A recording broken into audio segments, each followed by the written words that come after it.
Hey everybody, welcome back to SuperDerek Streams, the only show in the universe where I play video games like Phantasy Star. That's my claim to fame and I'm sticking to it. How's everybody doing this morning? It's been a long time. It feels like it's been a long time, but really, it hasn't been too long. I was at Portland Retro Gaming Expo not too long ago. Met some fine people, got some fine games, spent a lot of money. So now I'm just gonna be low-key for a while as I try to recover some funds. When last I left off, I was in the middle of trying to get through Medusa's dungeon.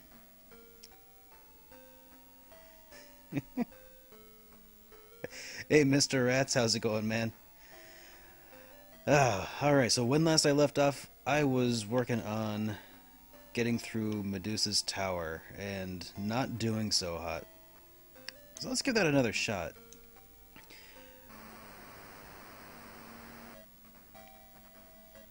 Oh man, the Master System, it's been a while. It's still so cool and so powerful. Anyways, let's skip past that. Look at that blast processing. I know that the Master System didn't actually have blast processing, but just the same, it's pretty awesome. But let's not fool ourselves into thinking that anything is more awesome than Meow. Meow is love. Meow is life.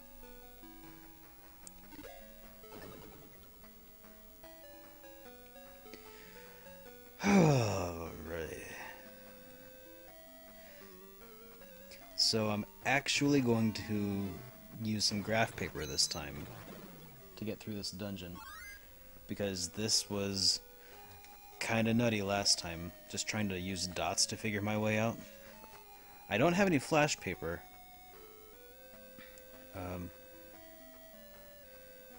Yeah. Oh, yeah, well, what should I drop? I'll drop a flash. And flash is picked up. Okay. So this is what I'm using this time. This is graph paper that I printed out. And honestly, the graphs are a little small, but that's alright. I think it'll make do.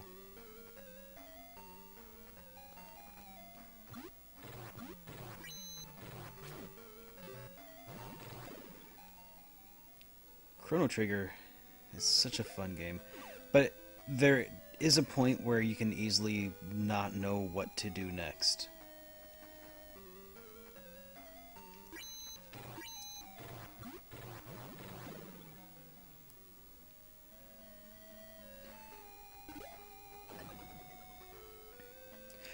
But, here's a pro tip for you. If you need to know what you need to do next, take a look at the name of your save file. Because the save file actually provides hints as to what you need to do next. Which is pretty interesting. A lot of people, I don't think, realize that. But there's lots of tiny sub-chapters, and they're all named with what you need to do next. Or at least, not explicitly, but like pretty good hints about what you need to do next. Alright, so now let's save. We are saving in dungeon.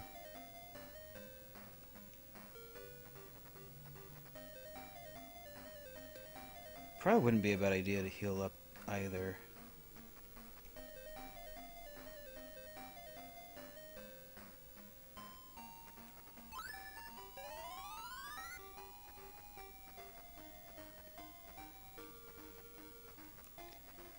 Meow, cure, meow.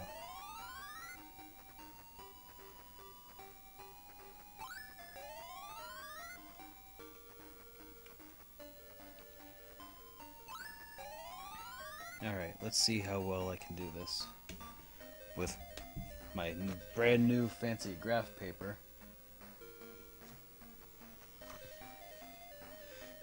Problem is, I'm still an amateur cartographer. so I'm sure I'll make terrible maps compared to the guides you could probably find online, but I'd rather not have to resort to such things. Let's see what we got. So, I'm currently facing north, so let's just mark that I am here. Okay. 2.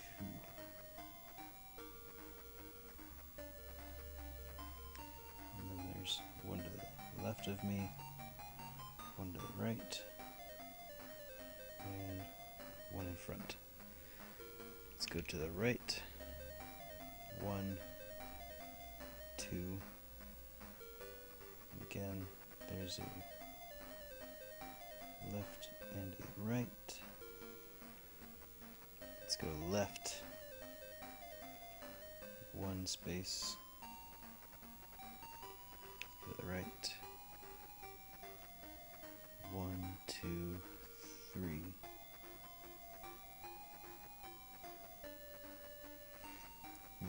Again, there's one to the left and to the right.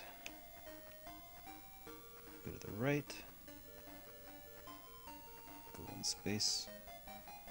And then there's some steps.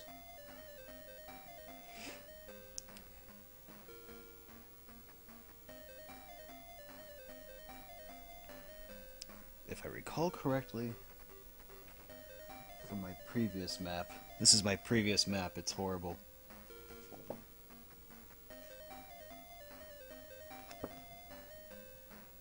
There we go. Judging by this map, it looks like I'm in the right spot. Alright, so I'll proceed down the steps. So, compass, where am I facing? South.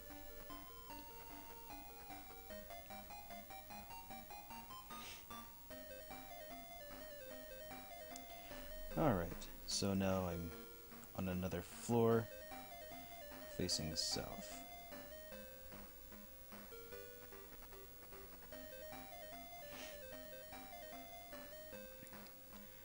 So go 1 step south, and I must turn right. 1, 2, 3 steps. Turn to the right. 1. And then there's a door.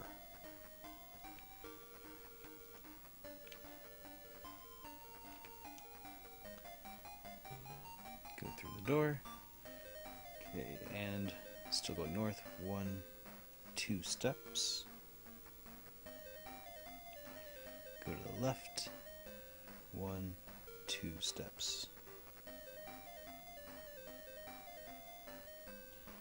I know this is riveting for the for those following along at home.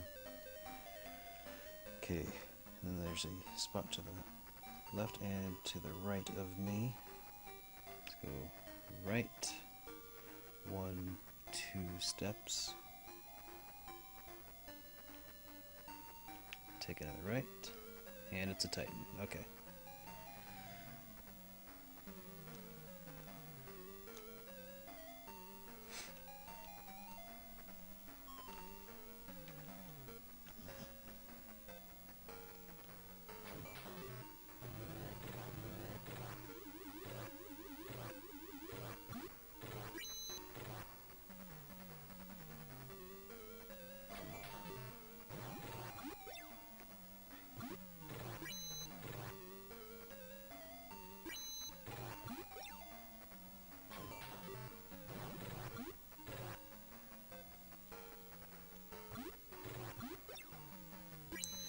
I don't think that there's a question, though, of whether or not it's worth it.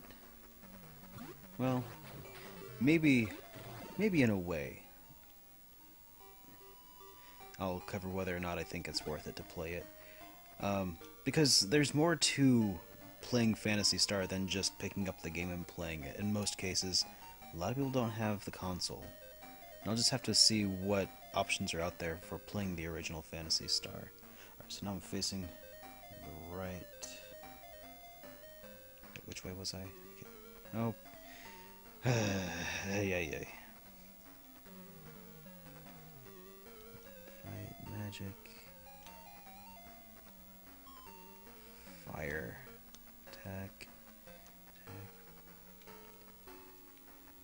Thunder.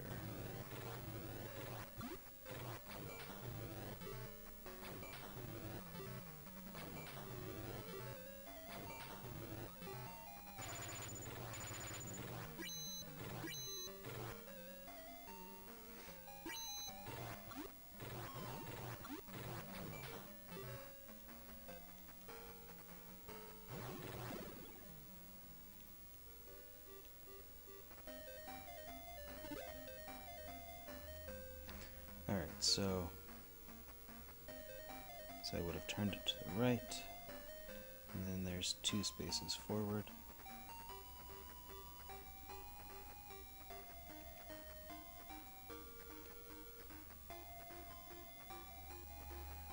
Left. 1, 2, 3, 4.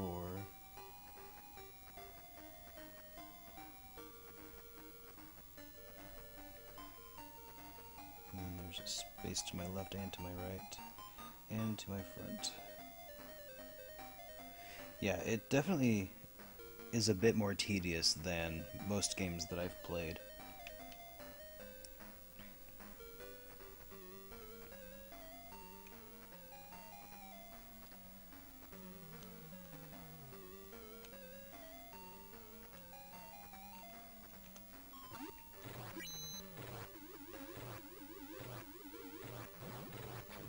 Especially with the fact that I have to actually make the map.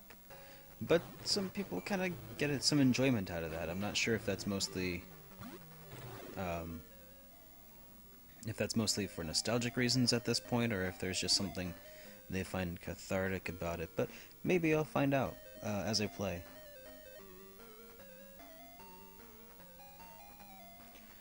Centaur. Fight, wind.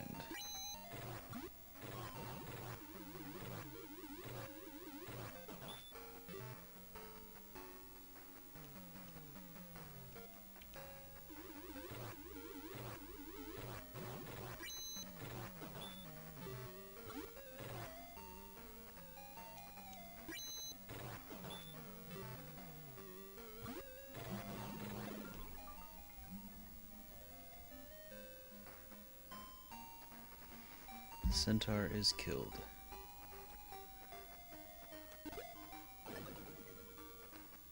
Okay.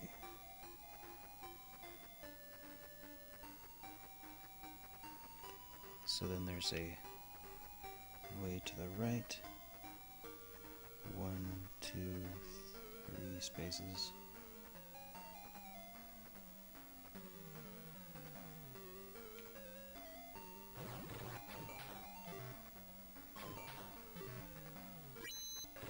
And definitely there are some outdated mechanics to this as well. Like not being able to choose your target, for instance, is kind of annoying. And it's something that I gave Lufia 1 quite a bit of guff over. But granted, there was like a decade of difference in when the 2 games were released. And context... Oh, Noah died. And context does matter, so...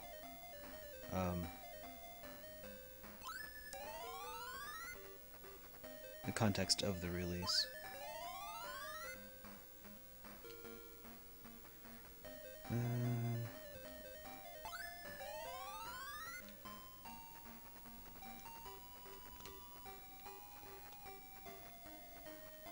Item, dungeon key use.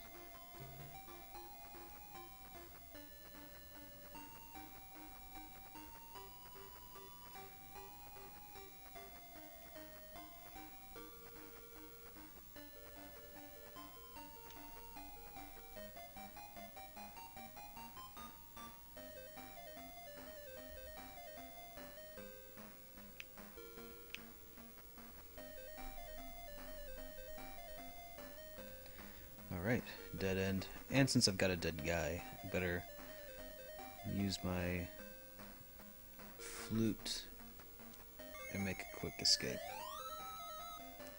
Hey Mothra, how's it going?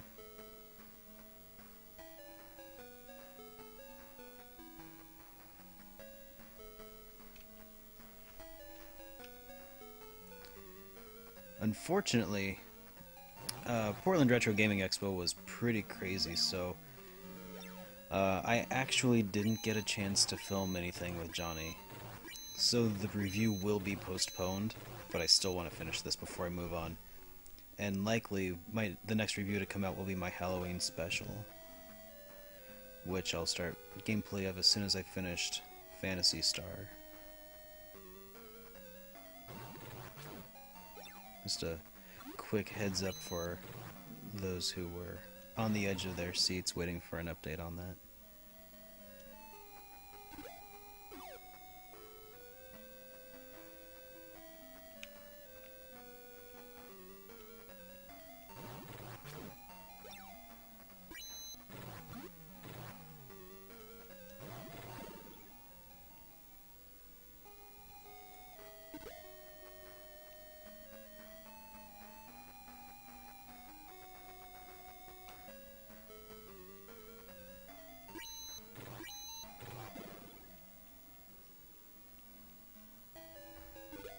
Actually, I can't remember. Did I tell you guys that Johnny was going to be a part of my Phantasy Star review? I might have. Might not have. At any rate, you know now. If you know which Johnny I'm referring to.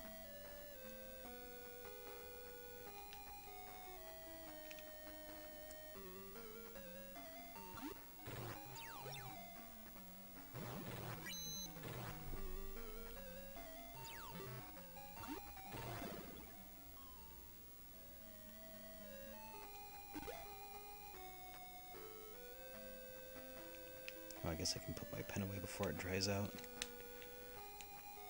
So far, seems like the graphing paper has made my maps a lot more legible. So that's nice.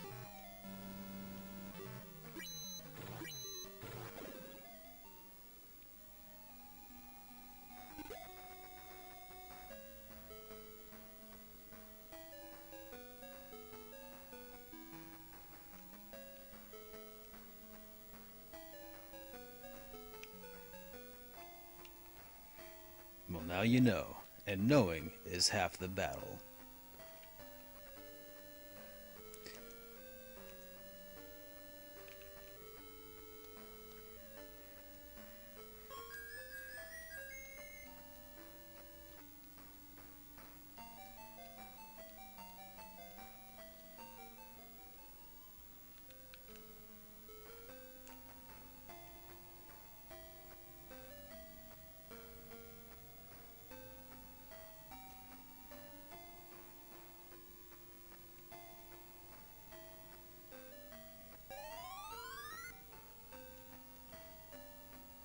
I've actually already picked out the game that I'm going to play for Halloween, and it's not anything that most people are probably expecting. In all honesty, I'm not even sure what I'm expecting out of it. But it is a PSN exclusive, or I'm not sure if it's PSN exclusive, but it is a digital-only release, which will be a first for the game collection.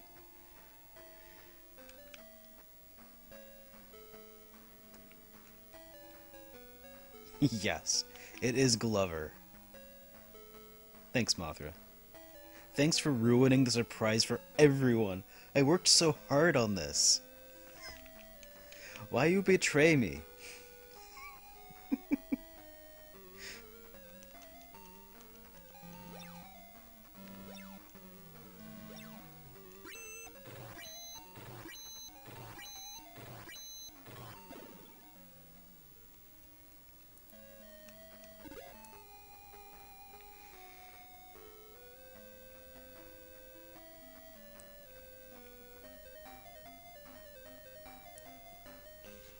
Alright.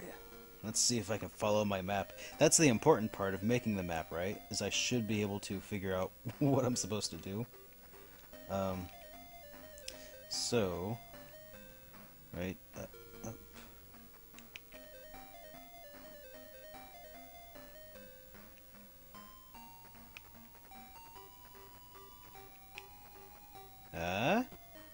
Hey. Alright.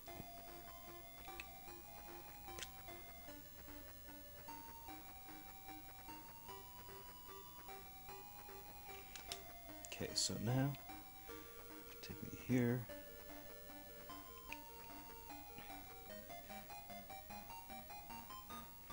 Thing is, my map of this floor only takes me directly to a dead end.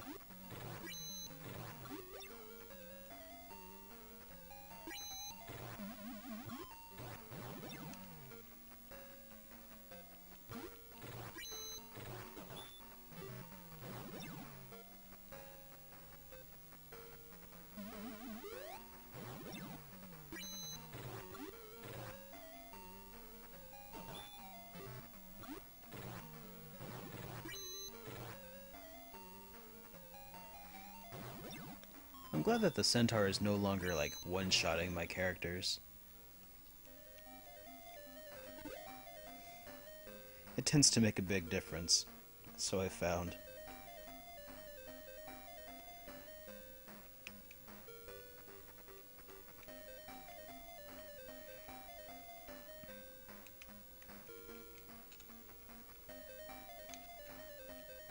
Dungeon key. There we go. Alright, so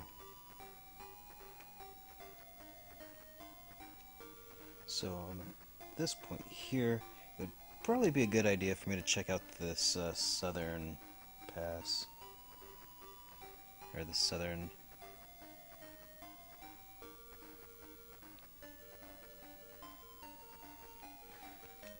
item, dungeon key. There we go. Oh.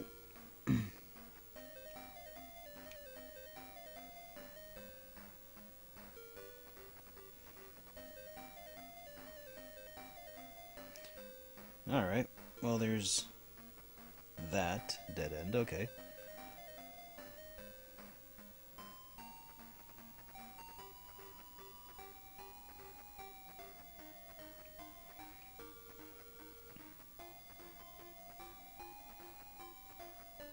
So I'm going to take a left here.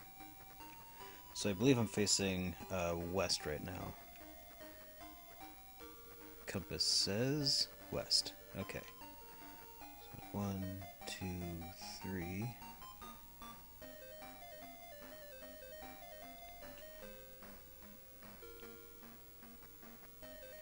And then there's a way to the left hand. Okay. Let's see what's to my left. 1, 2, 3 spaces south. And then there's a intersection.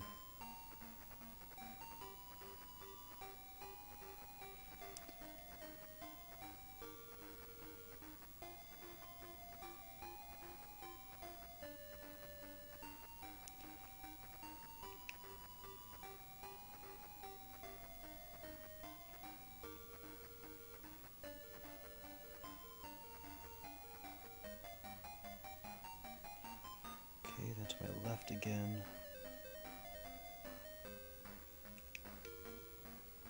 One, two.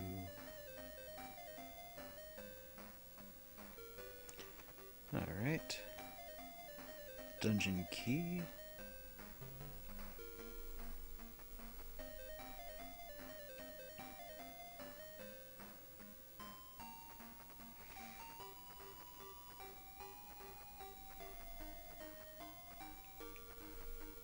Turn to the right.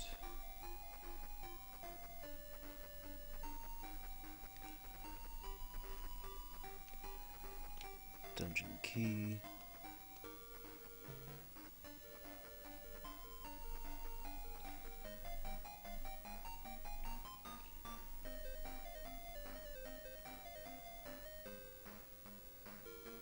And there's also a spot to my right. So take the right path. 2, 3 spaces. 2, 3, 4. There's also a 5th space, and then there's also one to my left.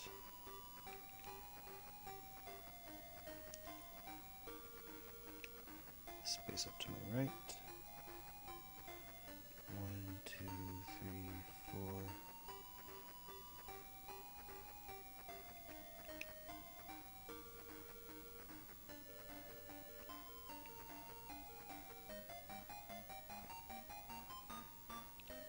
Okay, so that just made a loop.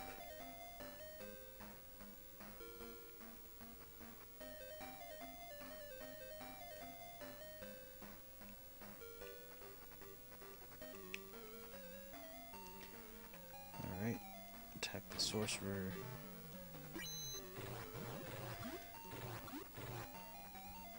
Get him out of the way.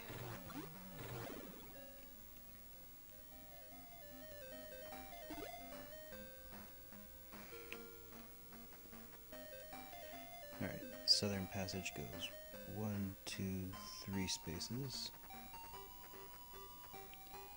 And then there's another cross here.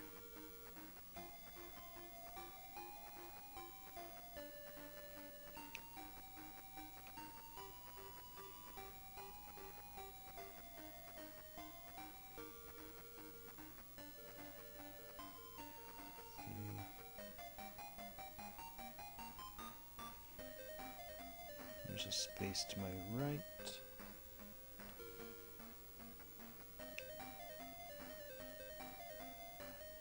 Two.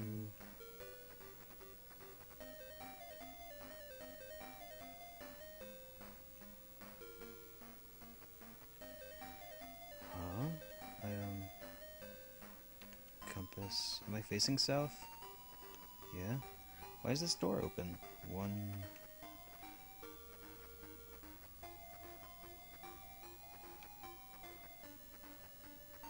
Okay. So apparently I found another loop.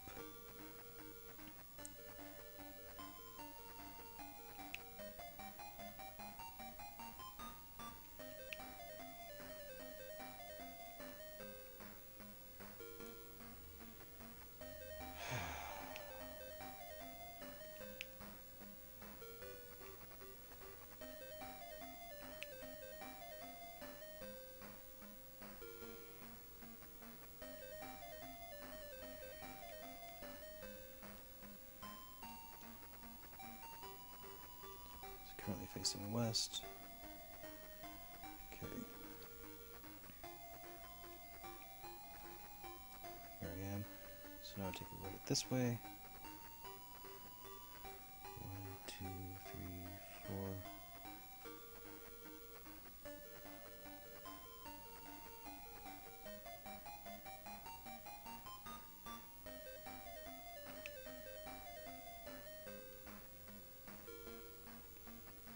Left.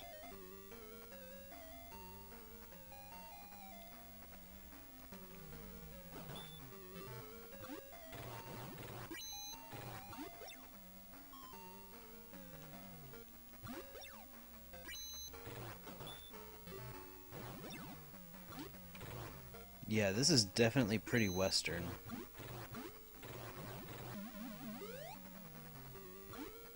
Like the whole first-person dungeon crawling thing, I think, is pretty directly lifted from a lot of the early Western RPGs. Not to mention, I kind of think that the space setting, at least at this point, was... Well, maybe not. What was this, 88? There was still probably a lot of space-based anime at that point. Yeah.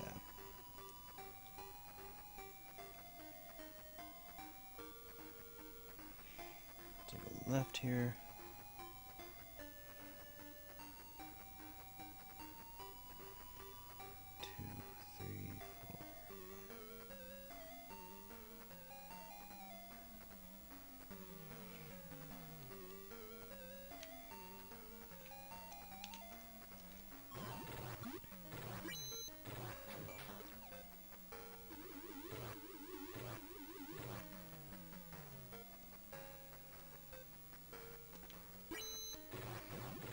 thing is, Meow is actually in no immediate danger. So, like if we live or die here is pretty much just at Meow's whim, pretty much. If she wants to lead us to the entrance, she will.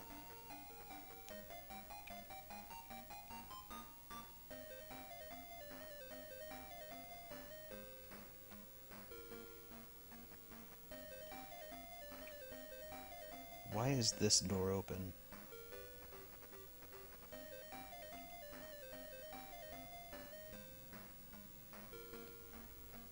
I feel like I've found some sort of infinite loop.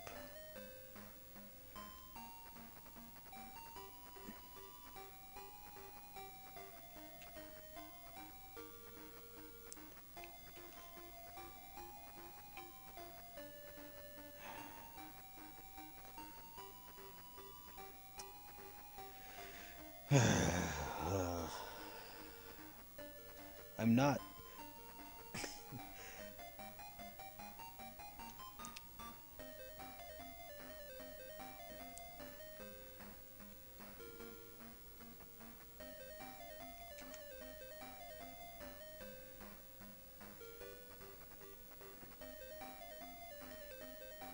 There has to be some sort of, there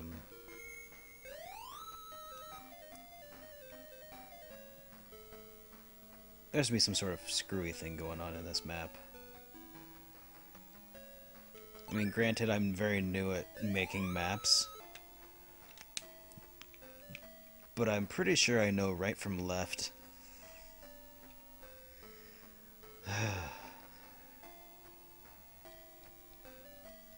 Actually, don't heal anybody yet.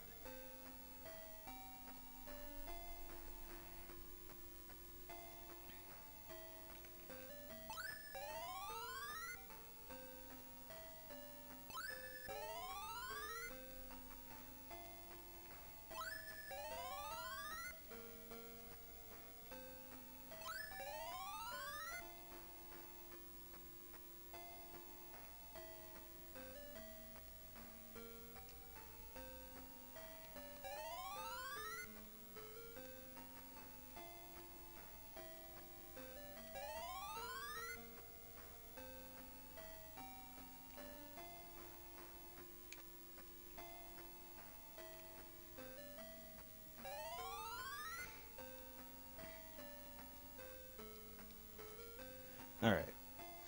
So I tried my hand at... I this is actually the map that I made. This is the first floor, and then I went down to this floor, and it's just... As you can see, it's just like this never-ending loop of southward exploring. I'm not sure I'm into cartography of the game, and that's really going to slow me down, so I think that at this point it's fair to say I gave it a shot, but this game, I'm not in 1988, and I don't need this game to last me a month, or, 2 months. As a matter of fact, I can't afford for it to take me forever, so I think, hey Tom, I was just in the middle of rationalizing my decision to consult the GameFAQs maps, because graph paper, apparently I suck at it. So, GameFAQs.com.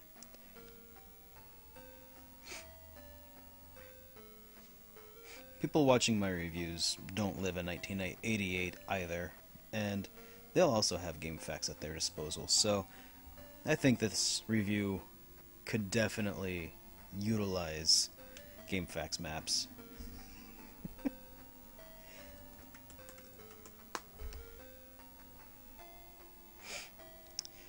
Yeah. Well, like the Medusa, I was going through Medusa's tower, and I got through mapping the first floor, no problem. It was good. And then... Thank you. And then I just got into this infinite loop of map that was just infinitely taking me southward, and I was making zero progress. So, um, yes, let's see. Going for this one.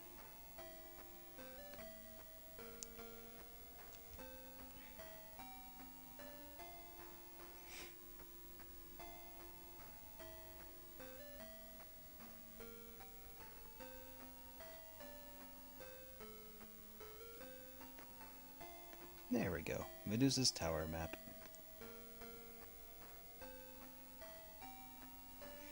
Let's see. I'll compare notes and see how closely my map matches theirs. That was a really good movie.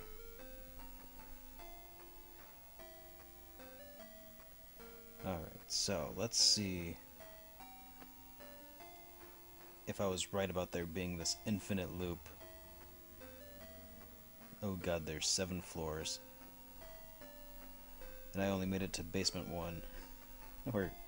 Okay, so there's the start. So then...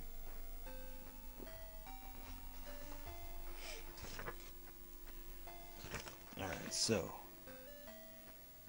Yeah, takes me to... 2...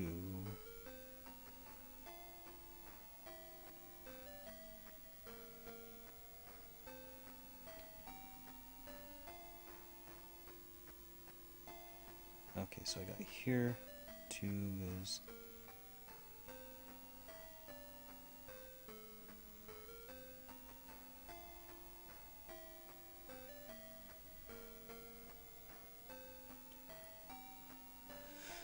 Oh, yeah. Yeah. That makes... Yeah.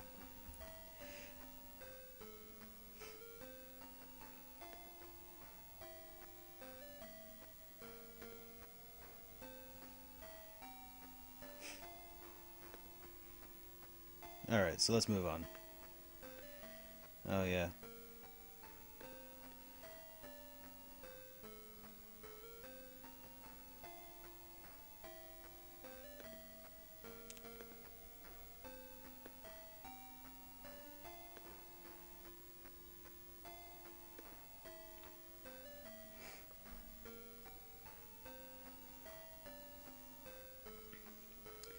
Now, let's move along.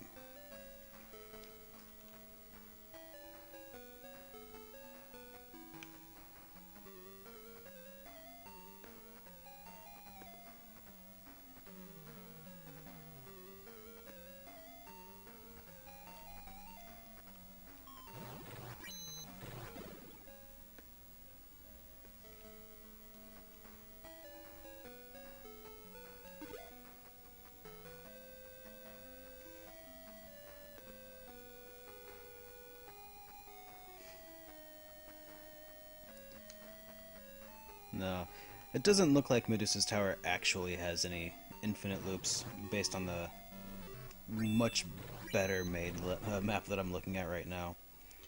It is a little confusing though. That's for certain.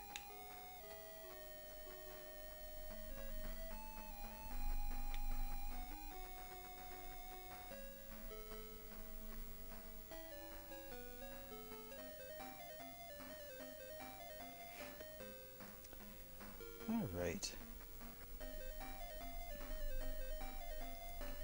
So it looks like there's actually a few ways forward.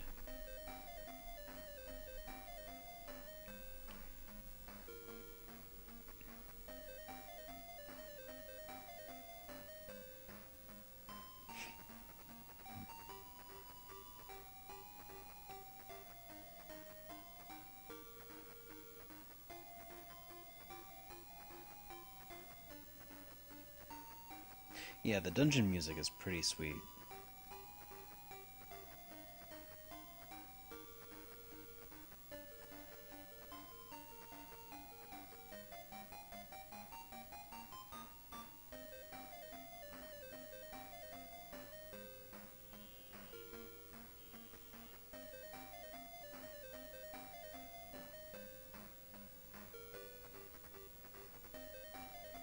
So what are these O2 and O1s?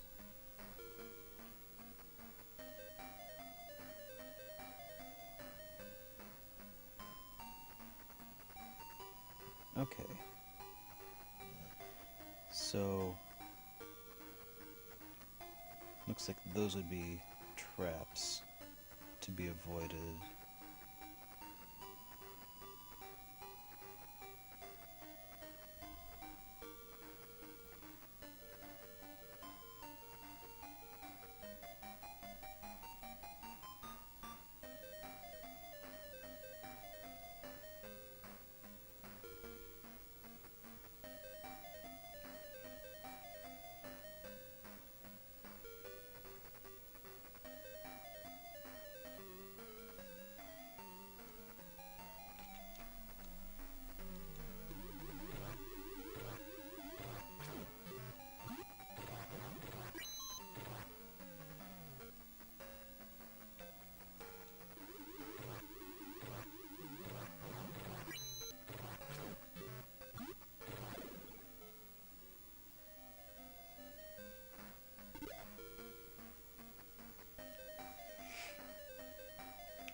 Hey, that's kind of nice. Yeah, this map seems to be making it a little easier to make my way through this dungeon for sure.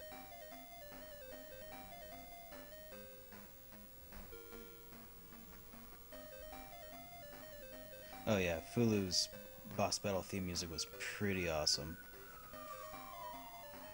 Alright.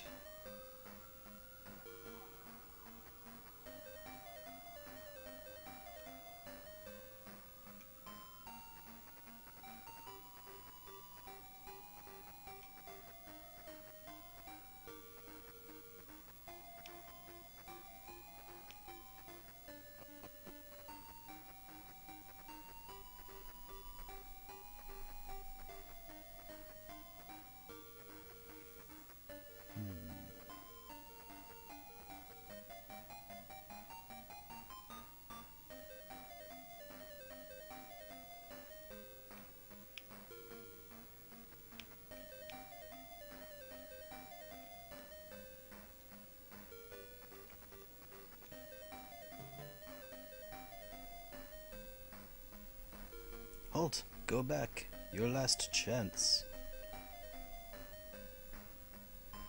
Alright. So it seems like I actually took a wrong turn, but that's alright.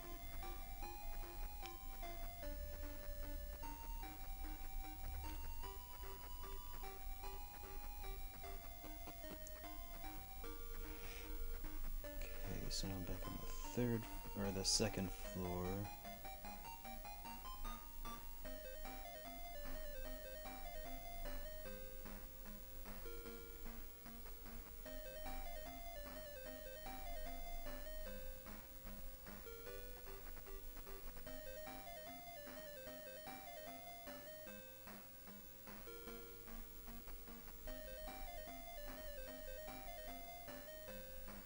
Okay.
if we're talking about final boss music, I really have to hand it to Persona 3, Battle for Everyone's Souls. It's kind of a... It's a little bit of a cop-out, because this song is actually like a marathon of various themes within the song. Whoop. Or within the game.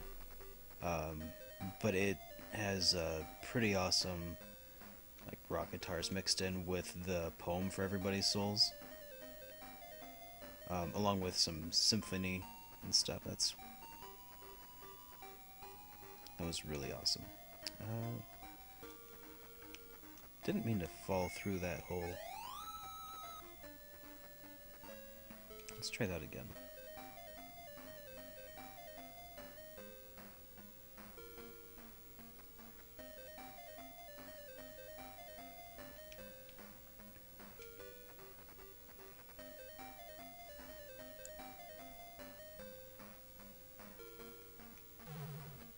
Oh, so I want to go 2 spaces forward.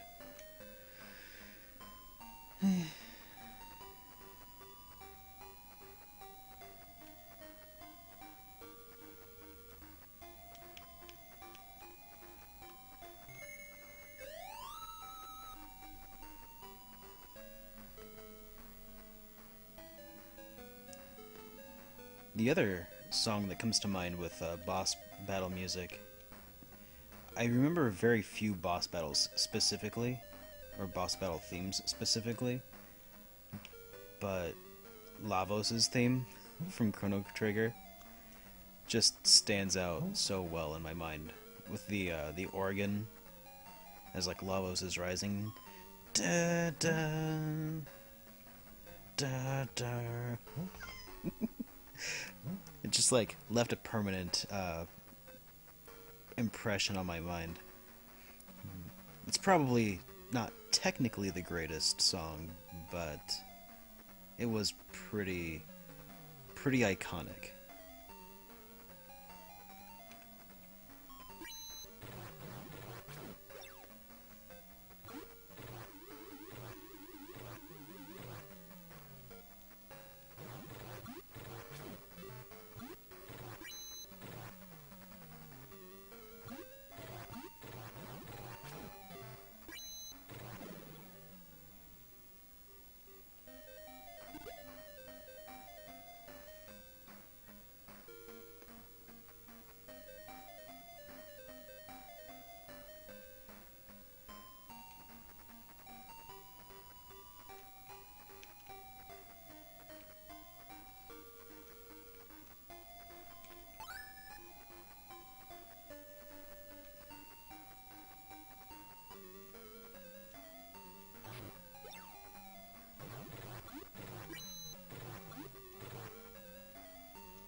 By the way, does anybody in the YouTube chat feel like being a moderator?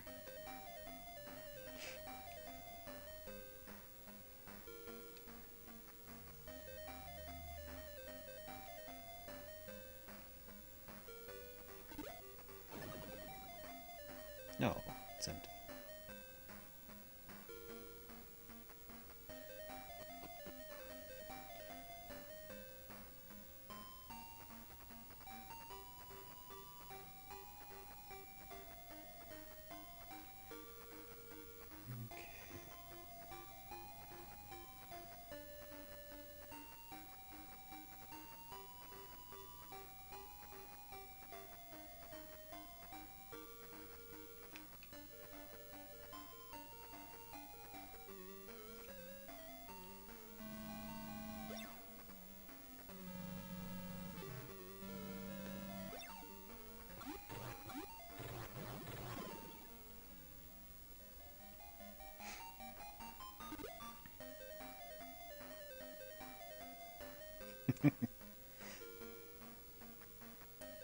Alright, let's see. Well, since Mothra spoke up first, I'll go ahead and add Mothra as a moderator.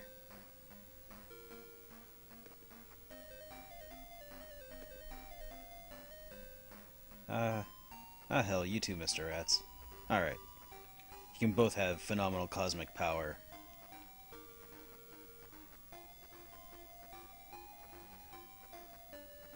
Okay.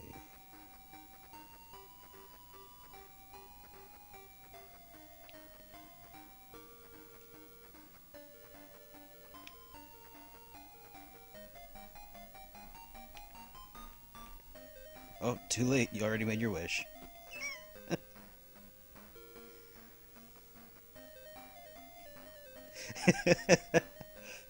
Yeah, just make everybody a moderator. Everyone.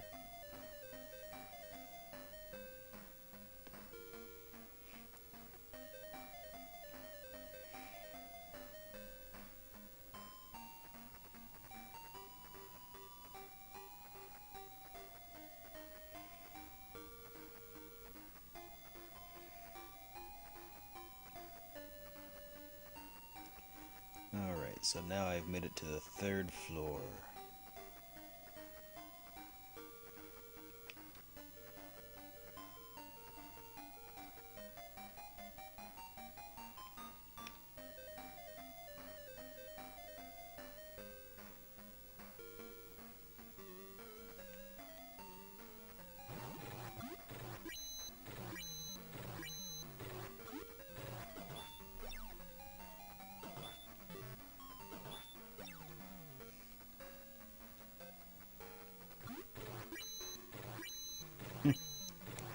Oh yeah, I didn't mention this before.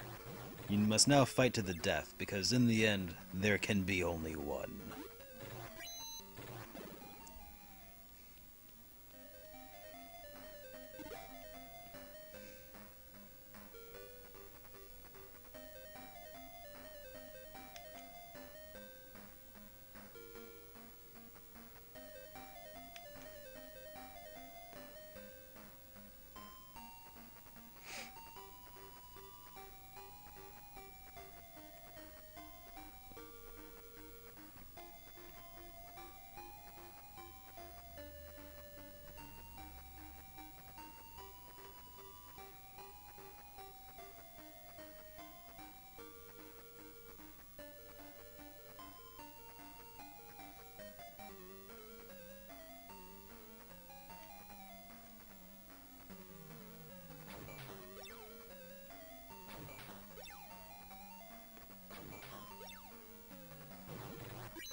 I have a feeling I'll probably regret using up all of Noah's magic points on this fight so soon.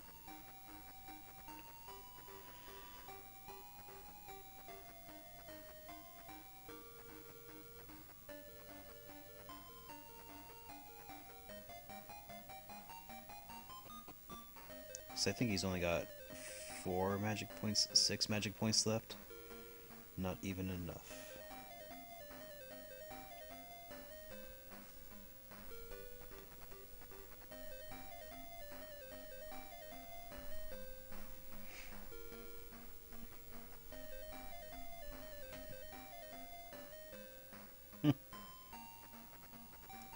Yeah, I do have some resident streams, or resident trolls in this stream.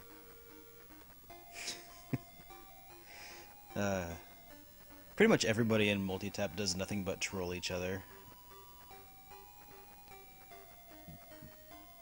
Benevolent Dick NES, Jimmy Hoppa, Will Santana, Jason, or from Arthur X Jason.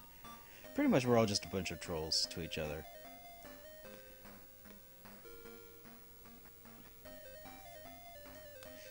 Alright, I am on the 4th floor now. Seems pretty straightforward though. What is it?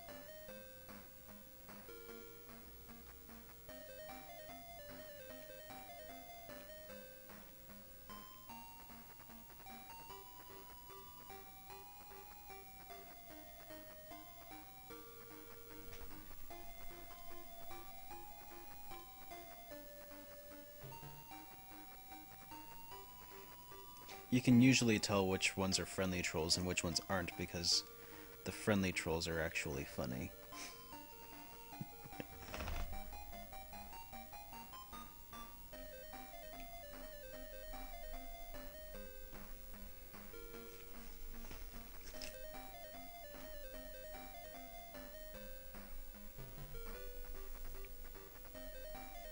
How brave, but be careful of traps. Okay, well, thank you.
That's a new one, a wyvern.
It'd be nice if there were some more mana restorative items in the game.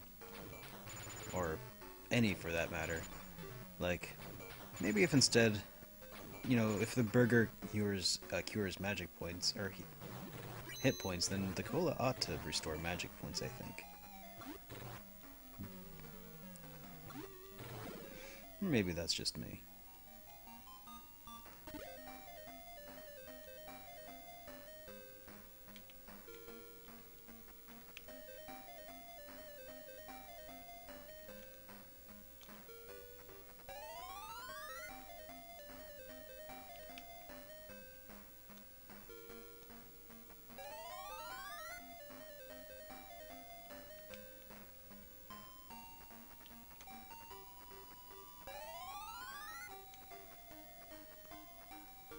Because as of right now, cola is pretty much worthless as an item.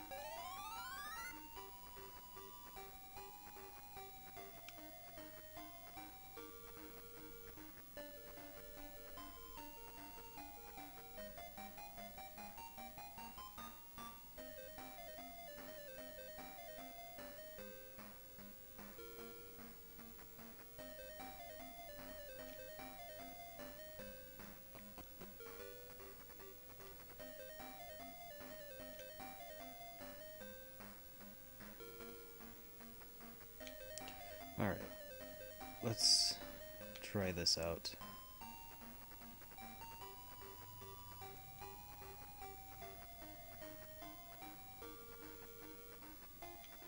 I don't know that I've ever actually fought a boss in this game.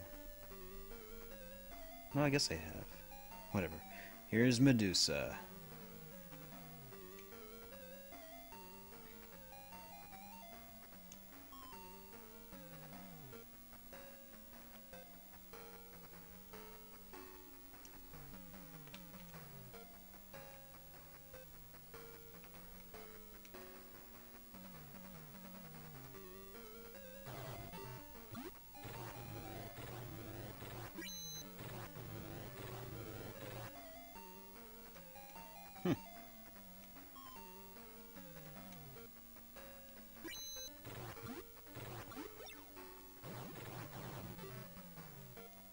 Well, apparently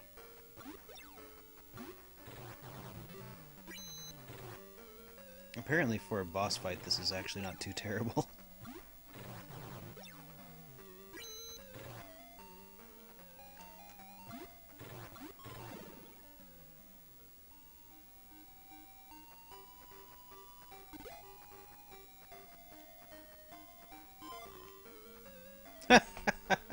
Of course.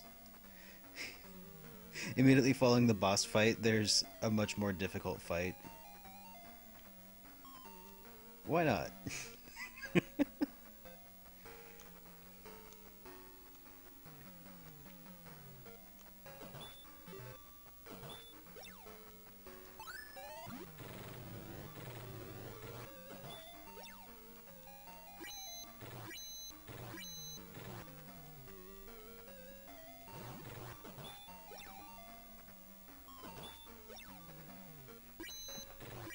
Maybe the reason that I didn't think I actually had fought any bosses up to this point is because boss battles don't really seem to be much different from regular battles in this game.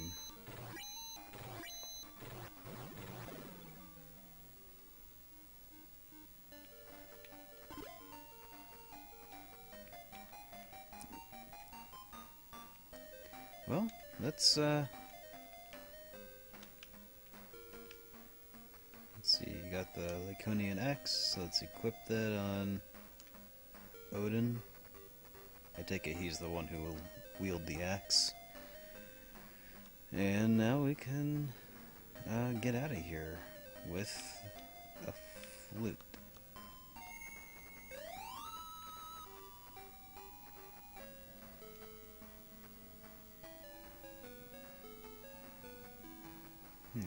Okay.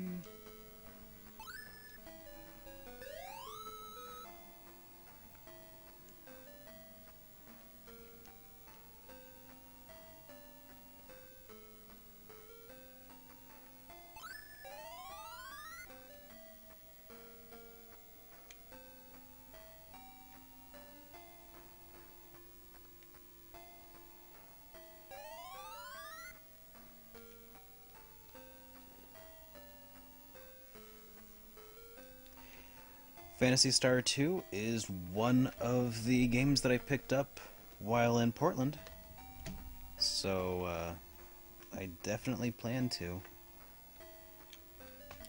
Now, whether or not that'll be an immediate follow-up to this one remains to be seen. Maybe. The review of Phantasy Star has been delayed, so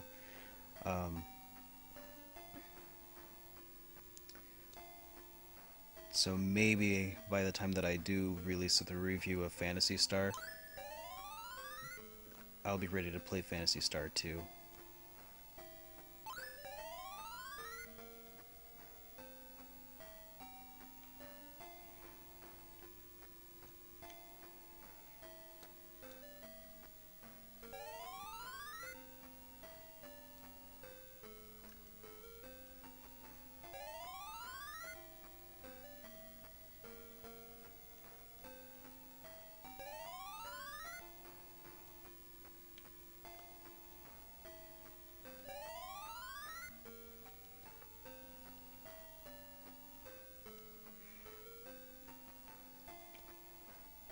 Alright, let's save up.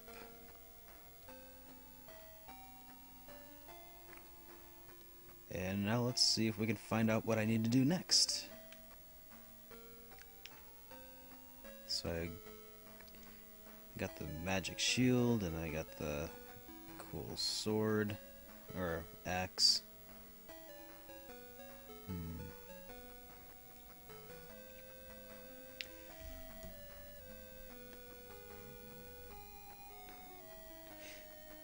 That is correct. Just Phantasy Star 4 is left. I was trying to keep an eye out for it at Portland also, but everybody wanted a whole lot of money for it. And while I did end up spending around $200 there, I don't know, couldn't really bring myself to spend $40 on a single game there.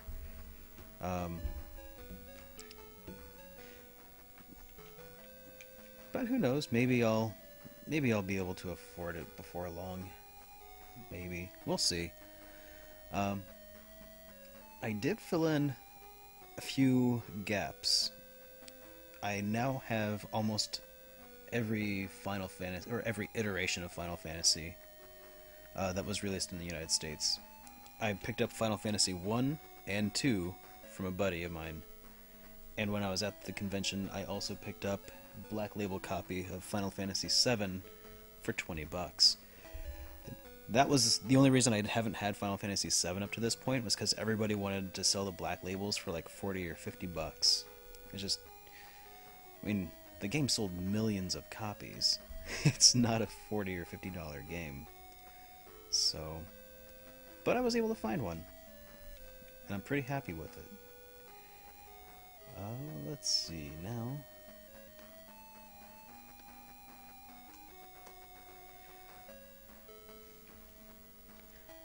think that my next step...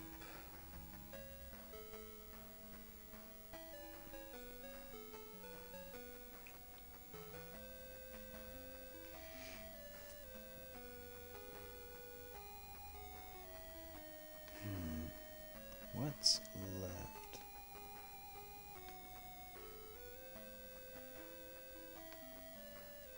Just take a look at the outline for the walkthrough. So after Forgotten Tower. Alright, so now it looks like Planet of Ice time.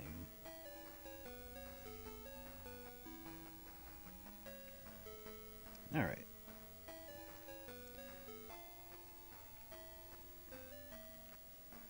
So I believe now that means I need to go to the Planet of Ice. It's just my guess.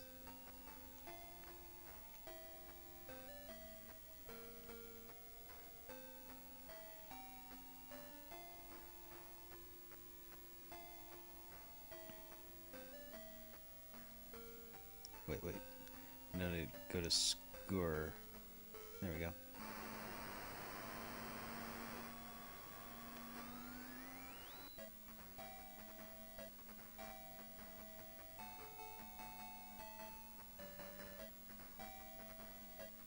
Why is it called the Agol Saga? Or Agol? I think I remember reading AGOL. I think I remember reading that at some point in the game, but I can't place it.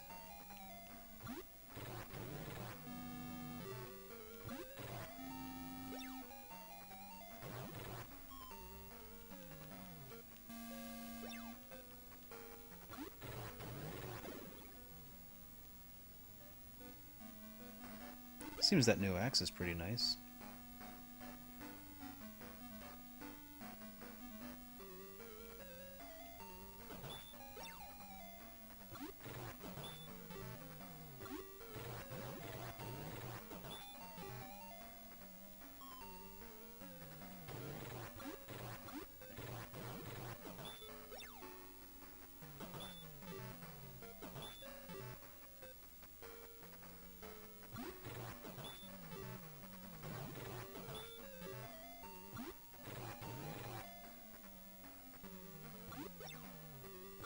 Oh, the Eggle star system.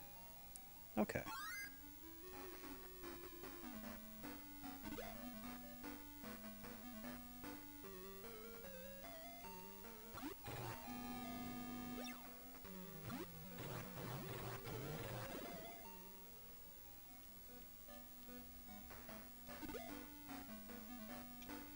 I wonder how his damage output compares to Alice.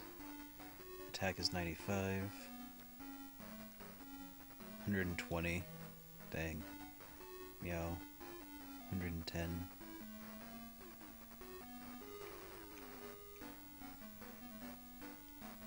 About what I expected.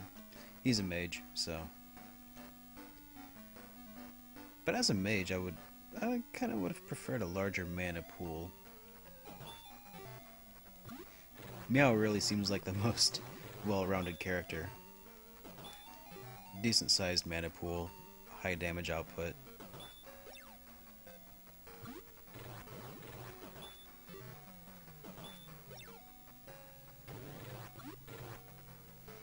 Like if this was just a party of meows, there wouldn't even be a game, it'd just be done.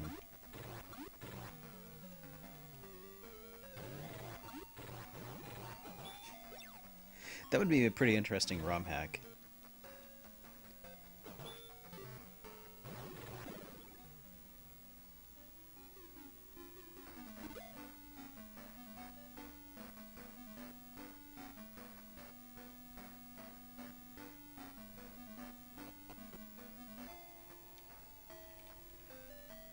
Alright, well now I'm rich, so let's see if there's anything new here at this armory that I want to buy. No, nope, nothing here. Shop. Don't need any first food.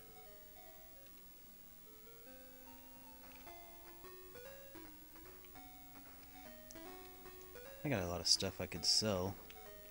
Probably hold on to that laser gun though.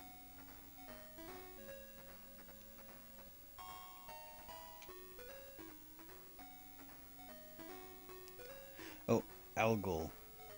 Oh, okay.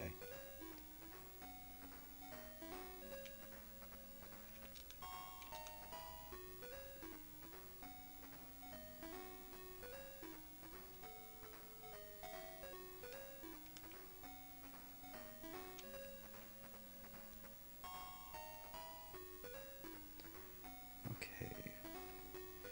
Whole lot of flat. Oh, nope, don't want to sell that.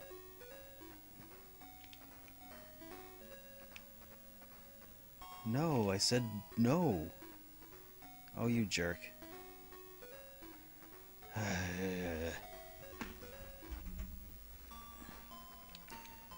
Didn't mean to sell my flute. On the bright side, I saved not too long ago. A little frustrating, though.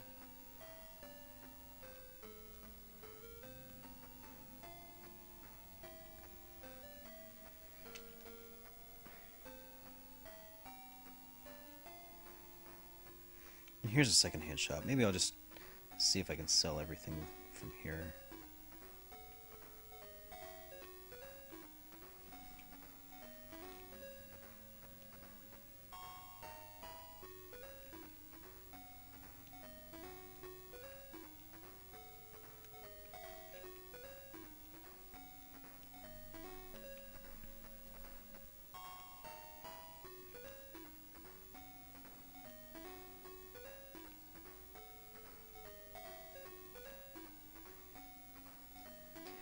Well, it's not that it's confusion. Like, I pressed the button that I meant to press. I'm just used to B being a cancel button in almost any context. But apparently when you're selling items, both 1 and 2, buttons 1 and 2, are confirmation buttons. And that's not really this game's fault. It's just, you know, a modern convention that I've grown used to. Let's see. Escaper, I don't really need.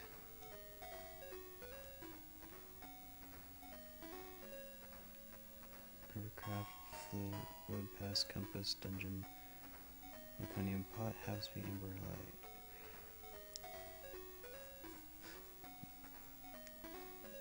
So, again, my inventory is just completely full of key items. That's unfortunate. That makes things a little tough. That's alright.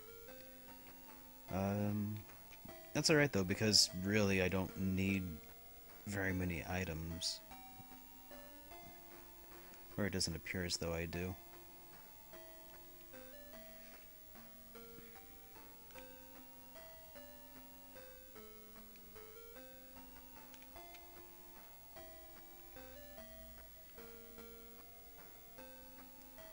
Actually, instead of going there, I think there was a place that had laser shields.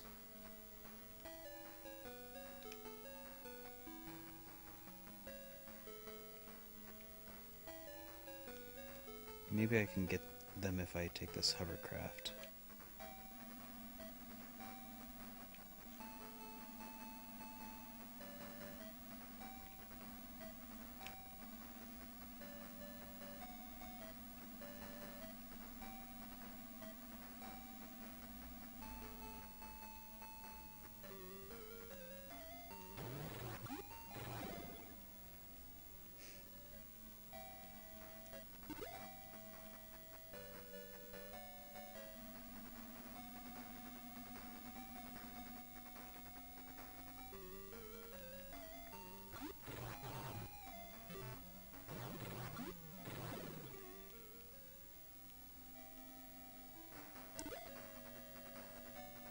I don't really mind limited inventories in general.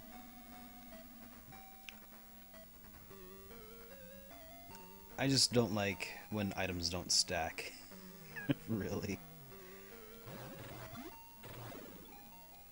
Like even Earthbound had limited inventory, but they sort of made that make sense when more people would join the party. You would get more spaces in your backs in your backpack.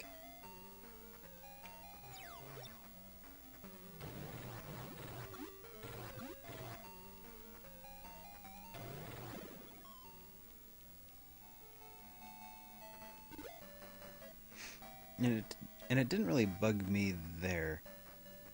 If anything bugged me about Earthbound's inventory system, though, it's that items that you had equipped remained in your inventory slots.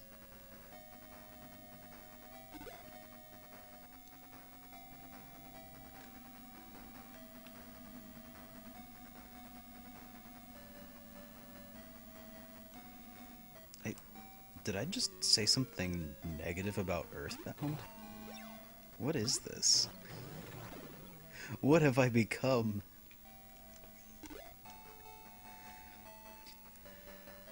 I think that Earthbound is a game that I should probably revisit. It's sort of like how I revisited the Soul Blazer series. Maybe do the entire trilogy.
Earthbound was one of the games that I played a ton of back when I was a lot younger, back when I would really just replay the same game over and over again.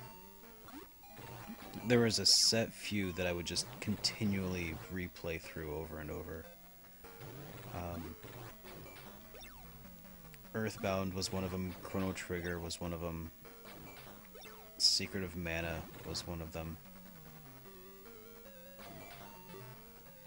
Let's see, what else do I have that was on my list?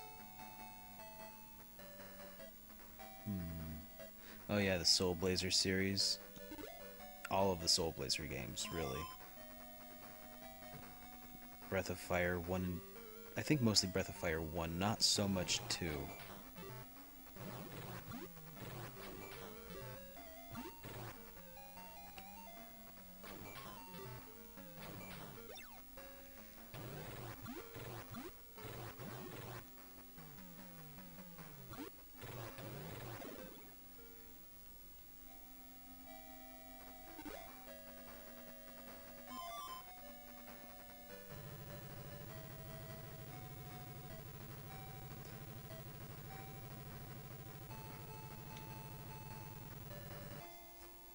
Alright. I think that I have some armors I can buy here.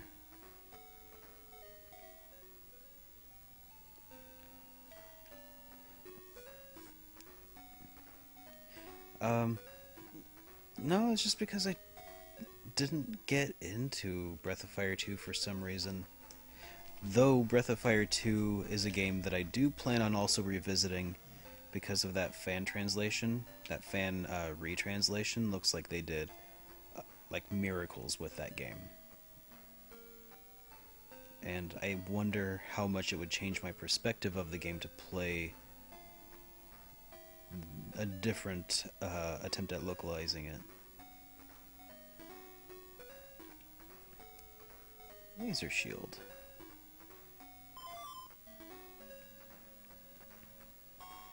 Let's see, who all can equip laser shields? Probably just Odin and Alice.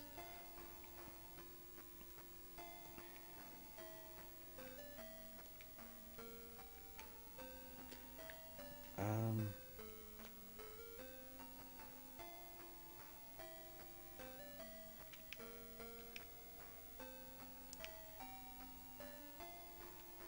actually, let's equip Alice with that again. And Odin has a special shield equipped. So his defense is 137 with the mirror shield.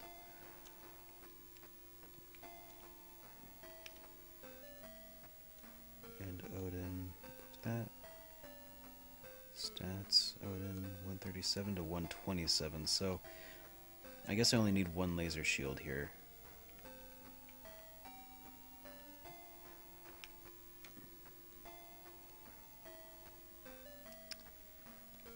Alright. Equip Odin.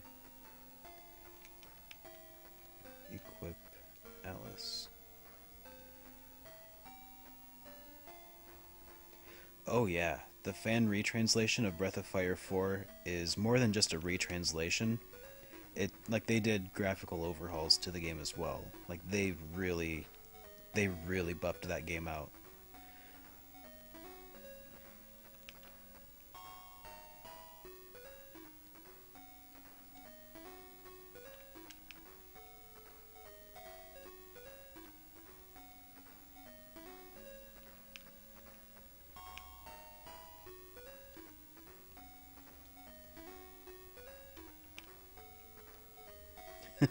One of the interesting options that they have with Breath of Fire 2, the remake, is that you could change the intro song, the music, from the original Breath of Fire 2 music to an 8-bit rendition of Through Fire and Flames. Seems a bit much, but it was kind of interesting to have that option.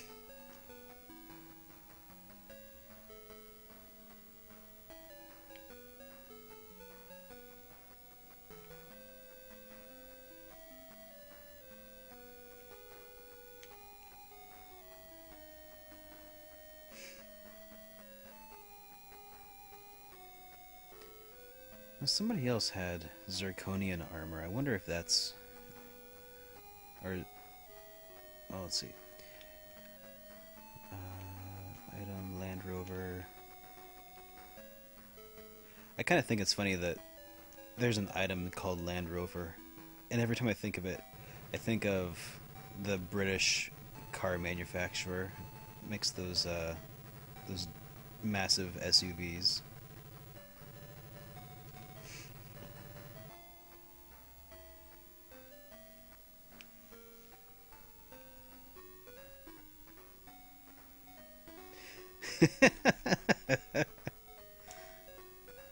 That'd be pretty great. Oh, White Mantle, Heat Gun, Silver Fang. Got all those already.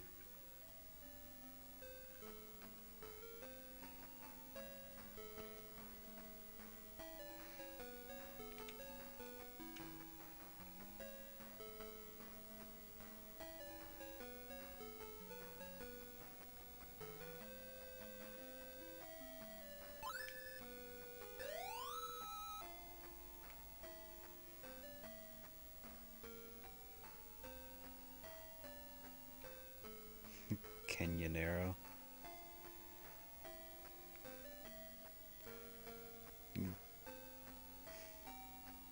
Great news! We're changing the name of the Land Rover to the Dacia Sandero.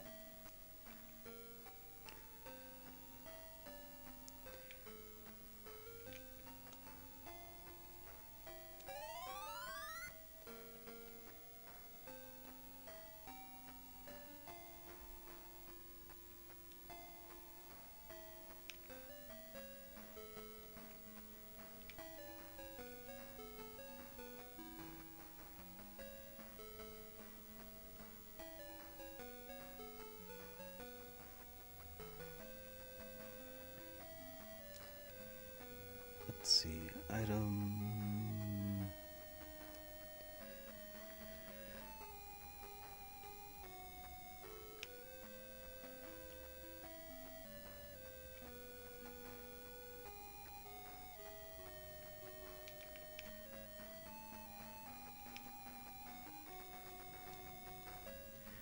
Alkaiser, which ROM hack are you talking about? Are you talking about the the Sweet Home Alabama? Okay, darn.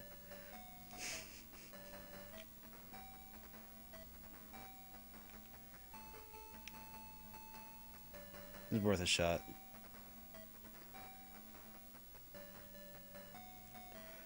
Although I suppose, Mothra, that you could theoretically just play a MIDI of Sweet Home Alabama while playing.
That sounds perfect.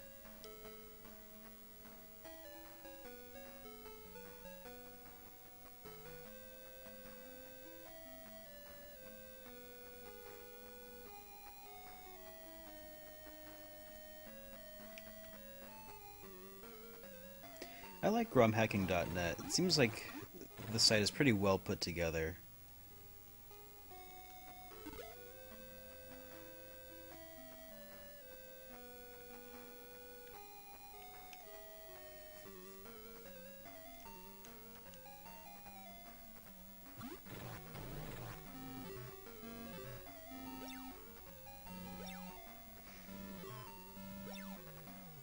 Maybe I'll do that. One of the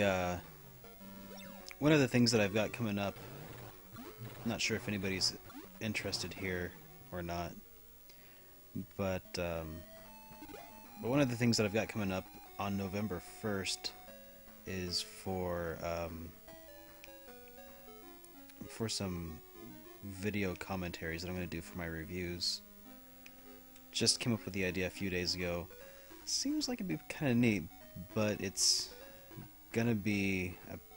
I'm not sure if the first one's gonna be Patreon exclusive, but it is gonna be eventually Patreon exclusive, if it isn't to start with. If anybody's interested, it's available for all patrons. But I'm bringing it up though because I'm pretty interested in giving that a shot. I think it'd be pretty interesting to be able to go back and revisit some of my older reviews like that.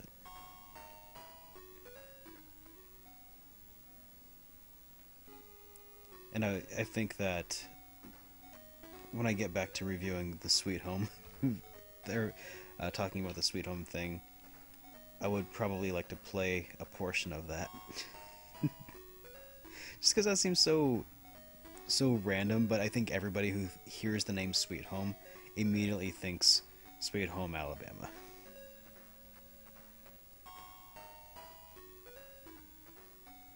Yeah, this guy's just selling secrets.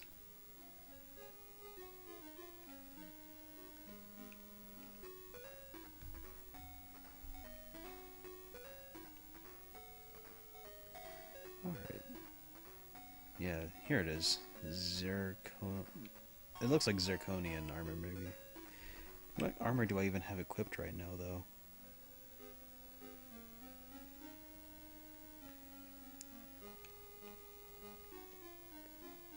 Oh, she has Draconian armor. Okay. How about Odin? Zirconian.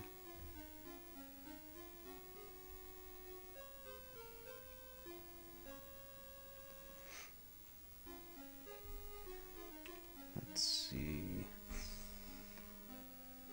Is there anything else that I need or ought to do before trying to move along, I wonder? Because the last time I was in the ice place, the dragons in that cave really kicked my butt.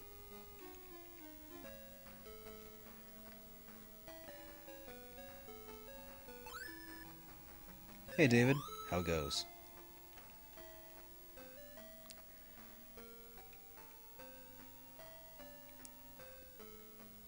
Alright, Alice. There we go.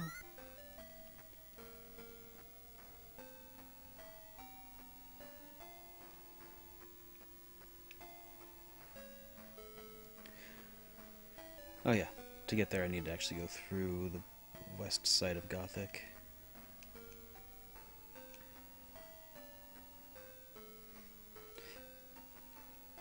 I'm not sure why I don't just keep the spaceship in my pocket along with my hovercraft and my Land Rover, but, you know, at least it's always here for me.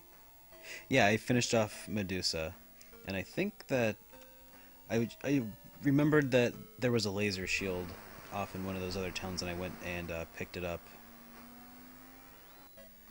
So I think that now I need to go off to Skur.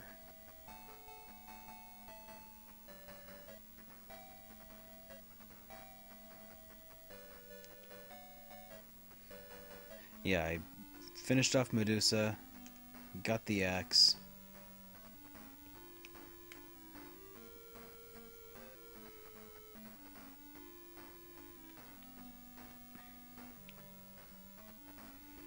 So let's see if these dragons are any more manageable.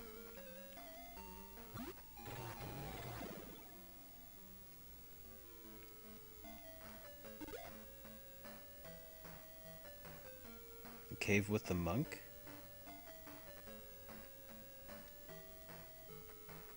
I didn't hear about a cave with a monk.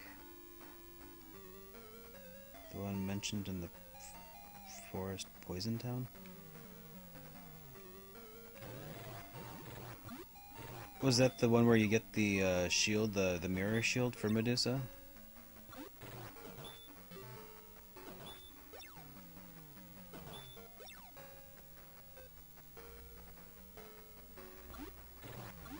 Because I have the mirror shield.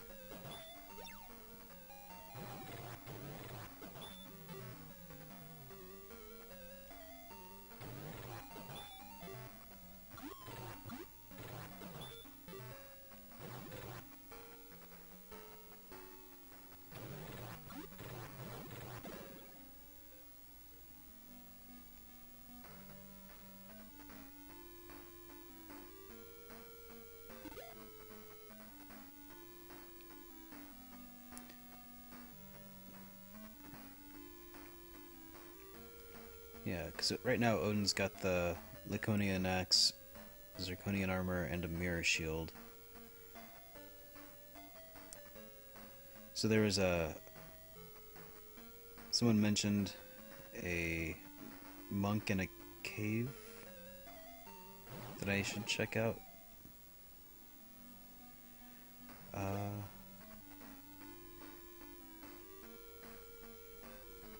Okay, I'll make my way back to. I'll make my way back to the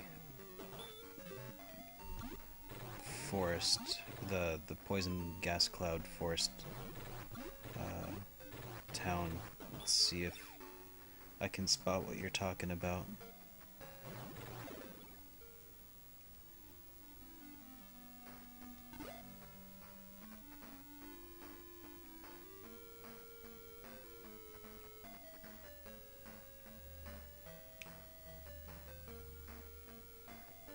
Let's go to Uzo.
Okay.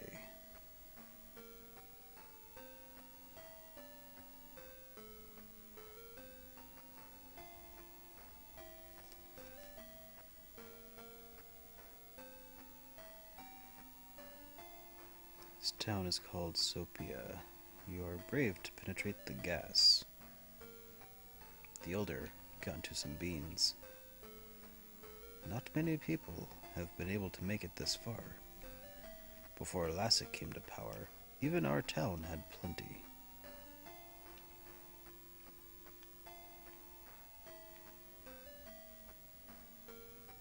I am the head of this village. Because of the cloud of gas, we are cut off from other towns. We are therefore all very poor. Will you donate? Sure. Thanks. According to our legend, the very shield Perseus used to overcome Medusa is buried on the small island in the middle of a lake.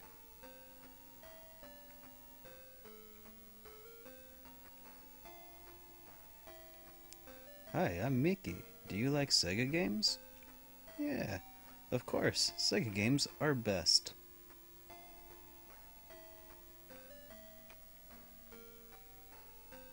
Could you spare me a cup of cola? Thanks. Come again.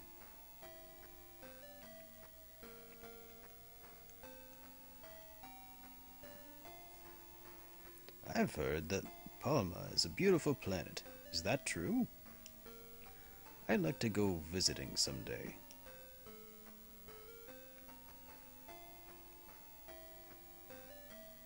There is a monk named Tajim at the mountains to the south of the lake. Oh, yeah. Mountains to the south of the lake. I think I was actually in that cave before, but I didn't find anybody. Maybe I'll make another go of it, though. So he says there's a monk named Taijim at the mountains to the south of the lake.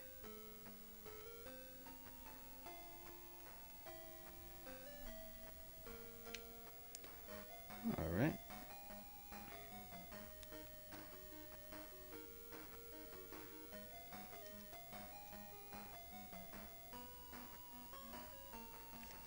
The Land Rover will do me no good here. Zombies.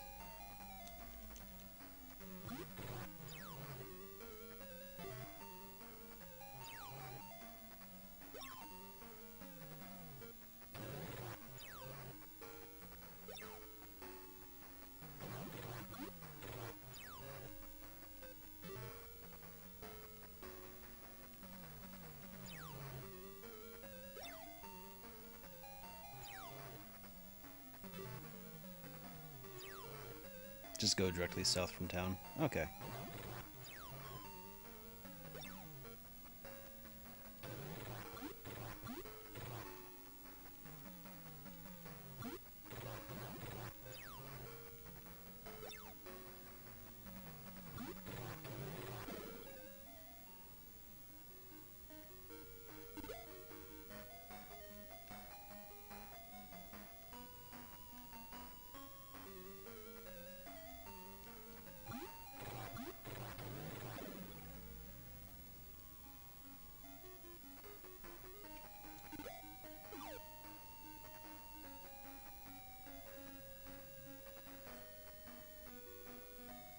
That was the town elder. Then I've done them a favor.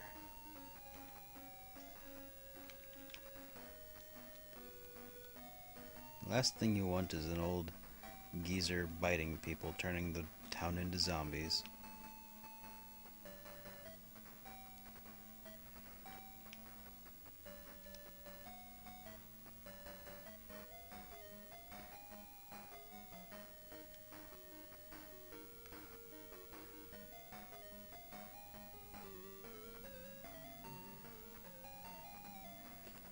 Huh.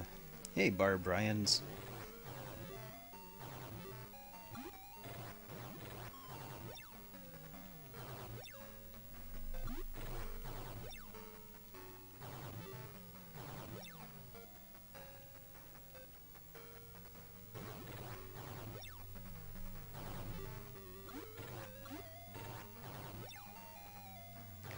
Zombies are pretty awesome.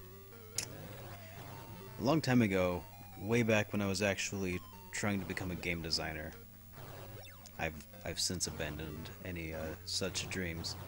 The field's just too competitive. I had this. I still think it's probably the best idea for an action RPG.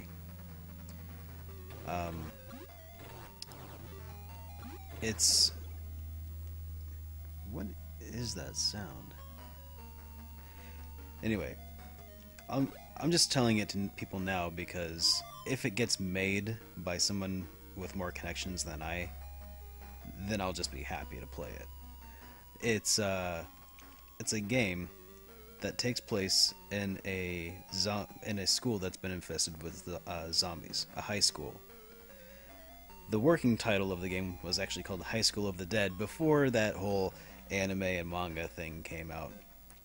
And you play as a kid who is stuck in this high school fighting off other zombie students with things that he scavenges. And there's like a finite number of zombies, and they actually, as you like defeat them or save them, they'll be marked off in your school yearbook.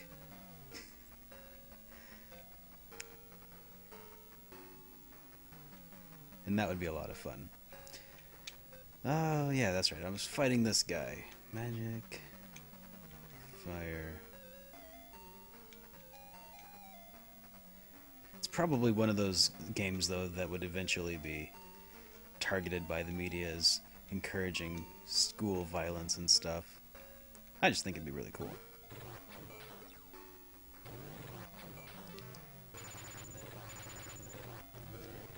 Do you get to make out with a zombie?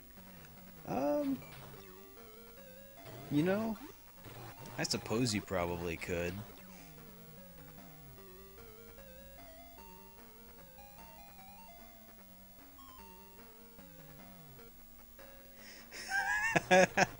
Comma placement is very important, Mothra. Let's eat, Grandma.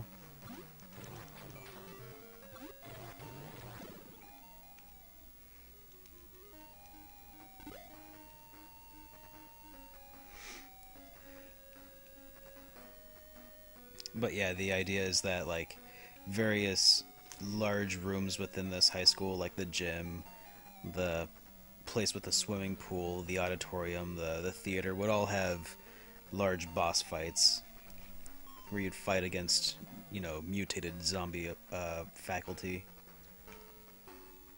And obviously there would also, you know, the various cliques within high school would be various types of zombies. You would have, like, the jock zombies, the cheerleader zombies who shoot out babies. Zombie babies, of course. It'd be fantastic. It'd be loads of fun for everyone. Probably highly offensive, too.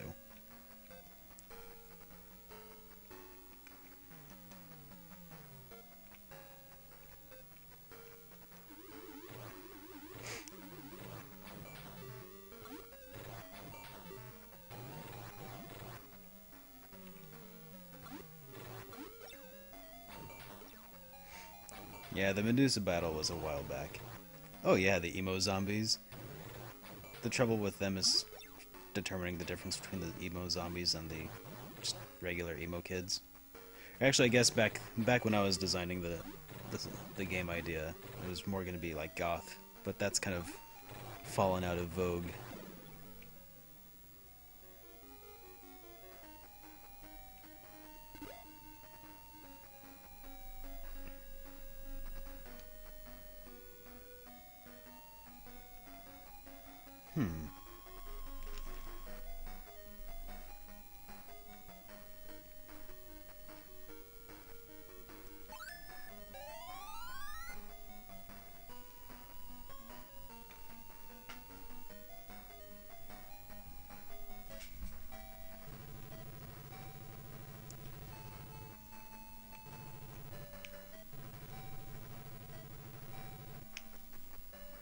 Must have taken the wrong path. Item... Hovercraft.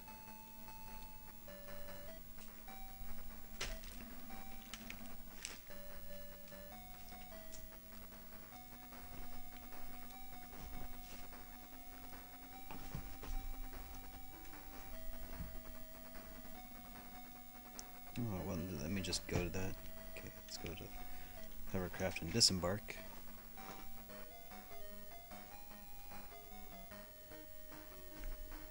Okay, here's that cave.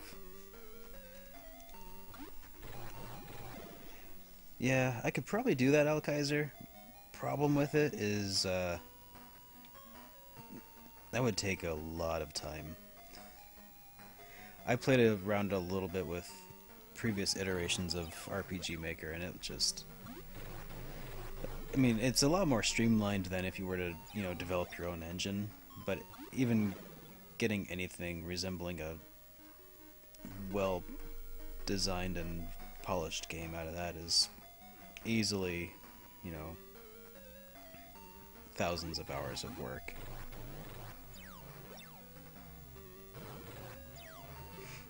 Yeah, so did I, David. RPG Maker 2K.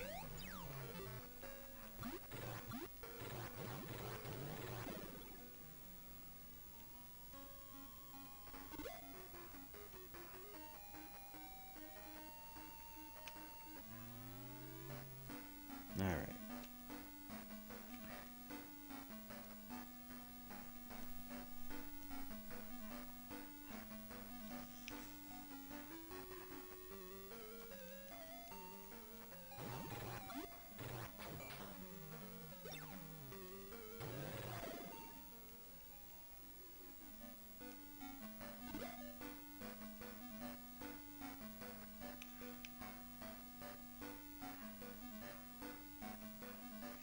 Oh yeah, I'm at 2K3, that's right. RPG Maker 2K3 was a thing too.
I'm pretty sure I actually went through this cave at some point, even before I had Noah in my party.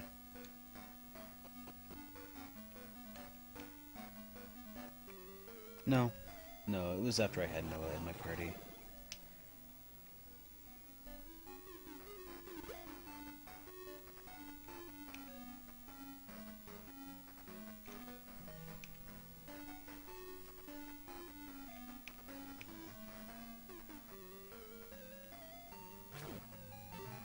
Yeah, that's what I was gonna say. Because I remember when I went through this... I found a bunch of stuff that... Noah's beginning gear, like the white mantle and his wood cane. So that's how I remembered, but it was pretty shortly after I got him that I came here. Yay, more flash.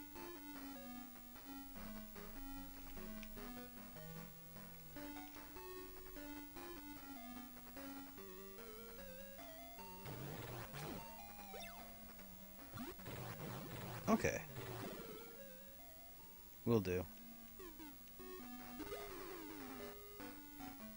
Right now, all the monsters that I'm encountering in here won't even warrant the use of magic points.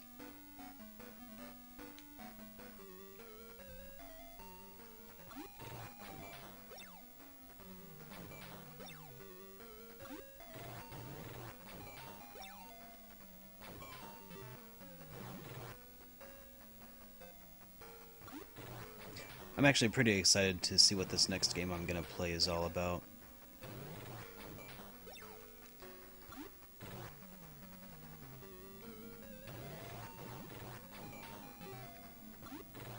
Hopefully I'll be able to play through it in time for Halloween, though.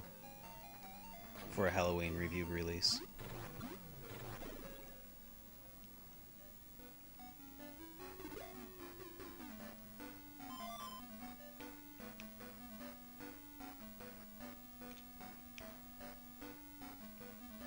Yeah, I haven't yet announced what the next game is going to be that I'm going to play after Phantasy Star.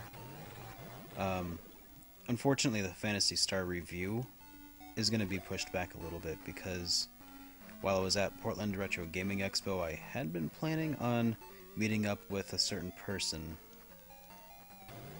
named Johnny, who was going to help me review the game, but things got crazy down there, as they always do at conventions, and we're gonna have to set up a different time to meet up and knock it out. But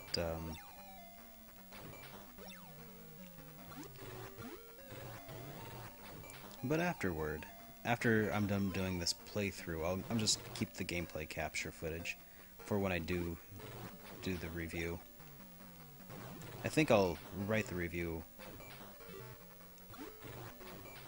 immediately after playing it, but I won't actually start production of it until I've got Johnny's portion recorded. But as for what the next game is, not sure if I'm gonna say what it is just yet.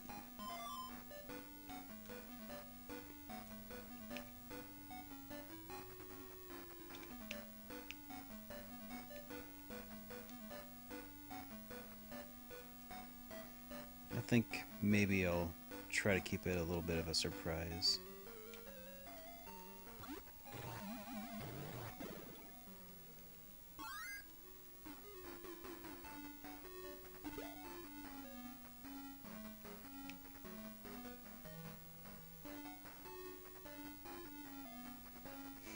Good idea, Mr. Rats.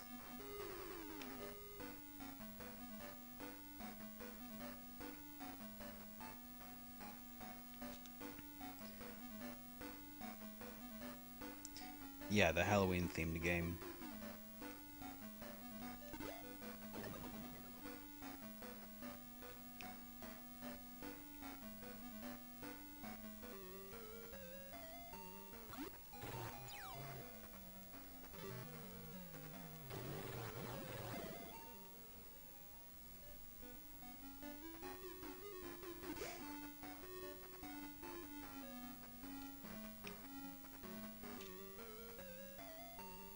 Mothra, I told you not to spoil it.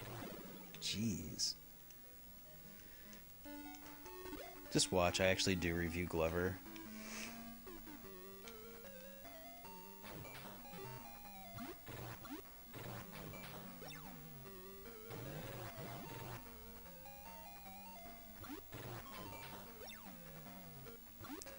I didn't pick up Kodelka or any of the Shadow Hearts games when I was at Portland. I wanted to. I was keeping my eye out. Everybody wanted far too much for them, though.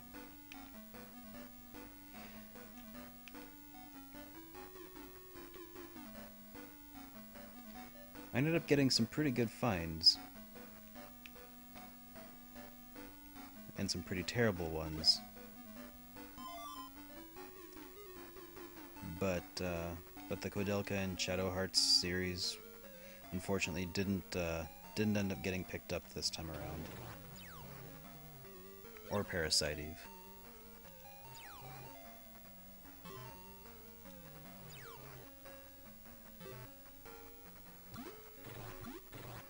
I will show you guys real quick a game that I did pick up that I do intend to review at some point.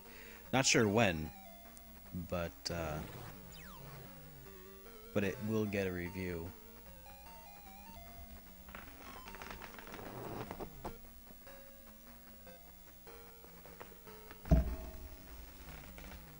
This probably could be a Halloween special video, but let's see.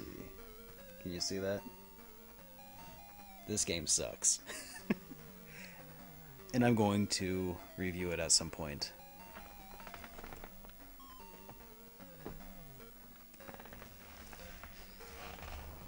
Got it complete in box because I figured if I have to buy this game, I might as well get it complete in box so it'll at least look nice. Yeah.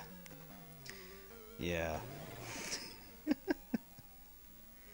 That could be a Halloween video. You actually bought it back in the day, like at full price? Oh, you poor thing. I rented it and I felt like I had... Oh. I rented it and I felt like I had wasted my money. Like, I can't imagine actually buying that game.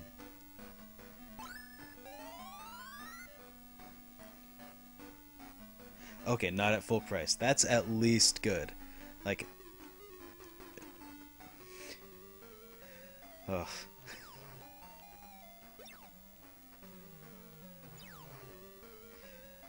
Man, that is rough. Yeah, that was Lord of the Rings Volume 1 for Super Nintendo.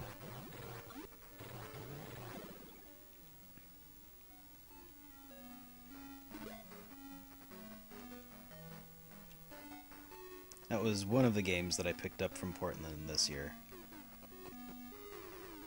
Oh wait, I didn't mean to go up a level.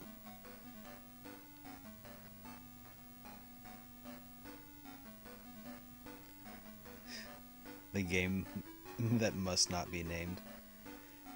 You know, honestly, if nobody ever... I wouldn't be surprised if they treated the game as such. But I will name and I will shame that game. That kind of rhymed.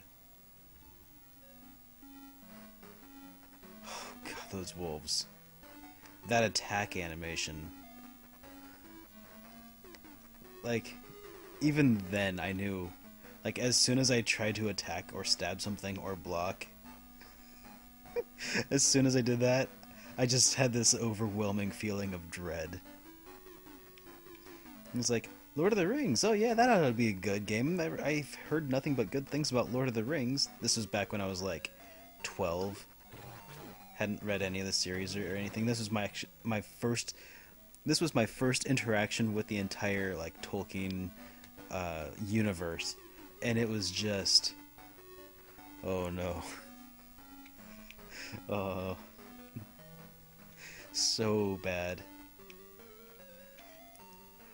One of my friends I met up with at Portland Retro Gaming Expo brought his Superboy, and as soon as we made it back to our hotel room, I was like, dude, just play this. Within like 5 minutes, he was crying from like just laughter of how poorly executed the game was. The sad thing is, reviewing that game might make me have to break a long-standing tradition of the game collection, and that is that before I review a game, I play it to completion. I get to the point where I can see the credits.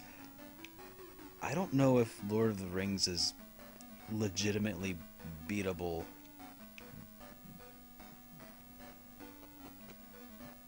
Yeah. I don't know if I'll be able to actually beat that game. I'm gonna try, but it's just so...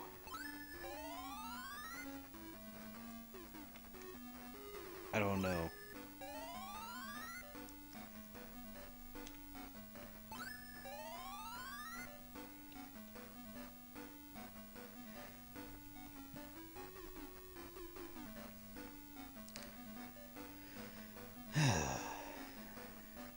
Well, I guess we'll find out though, won't we?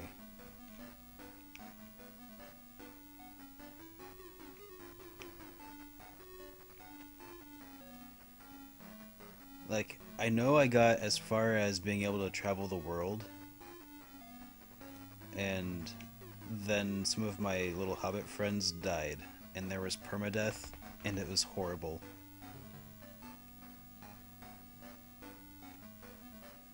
Ah, my young pupil Noah, you are preparing to face Lassic.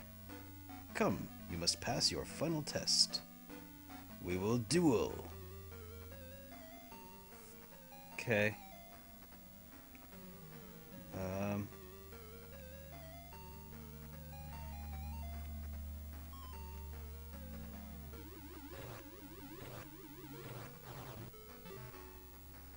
Okay.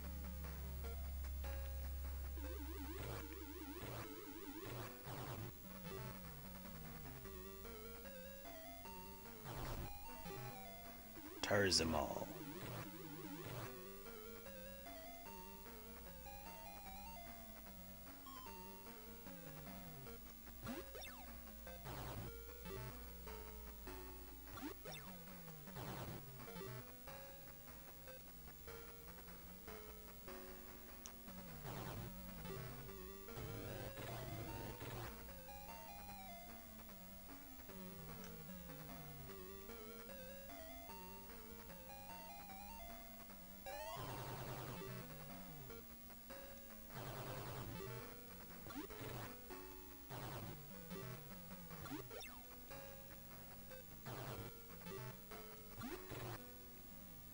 You have become much stronger. You are well prepared. I'll give you a Frad Mantle as a gift. It protects you from danger.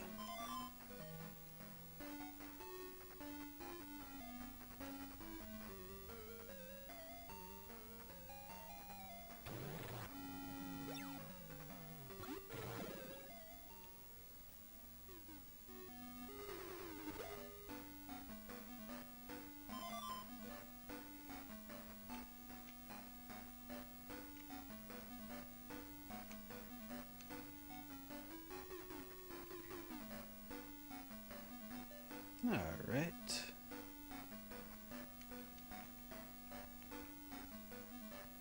Defense 152. That's pretty good. What was that compared to Odin? That's...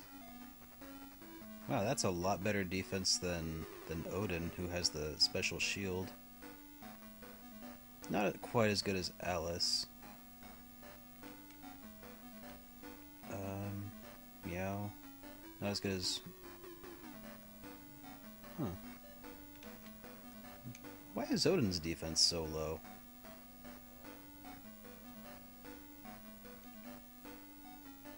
Alright, well. Alright, Meow. Let's get out of here.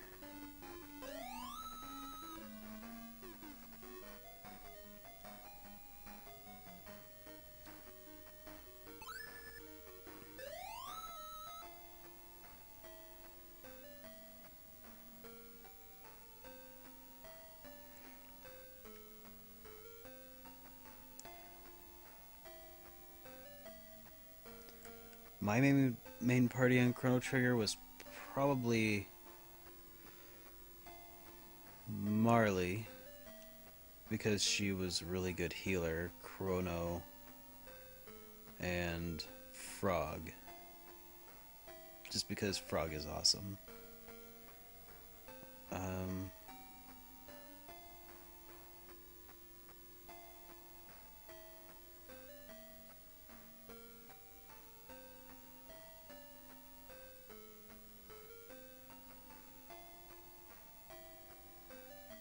Yeah, I completely forgot about it. So, thanks a bunch, David. I appreciate that. Now, um, what do I do? Let's heal everyone up.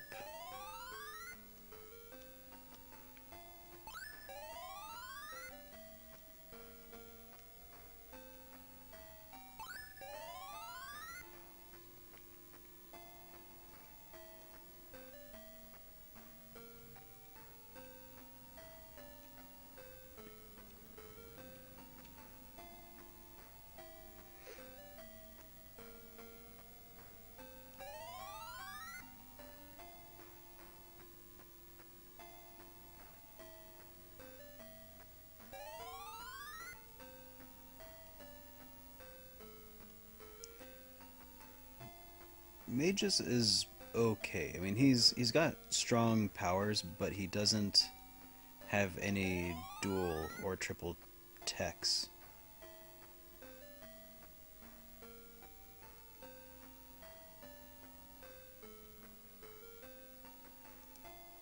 So there's that.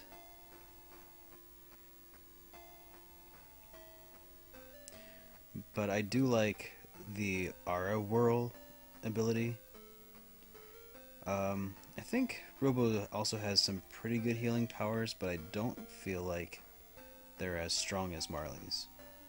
Or Marl's.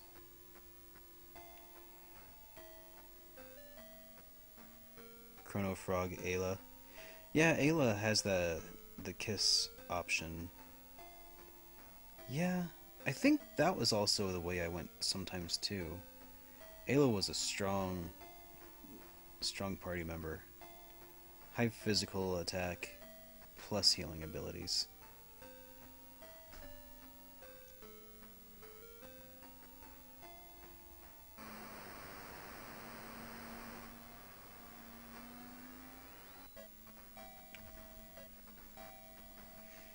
Yeah, I think Chrono Frog Ayla is probably the strongest combination of characters as well.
Yeah, that ghoul face melting animation is just the stuff of nightmares if you're a child.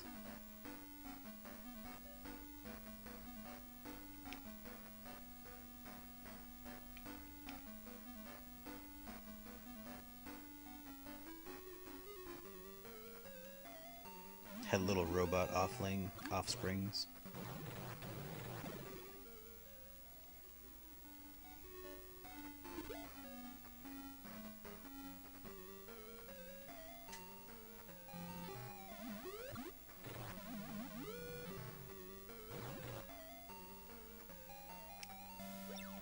I think at a certain point, and I'm not sure when that is, the world of Chrono Trigger opens up where everybody has access to their various side quests that grant them special...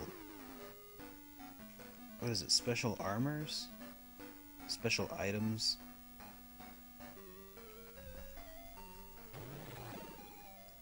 I think once you get the epic, it's maybe not quite then, but I think once you get the epic, you can start going through the various timelines and opening up the special chests. But I think you want to do that from the future and work your way backward in time as you do that.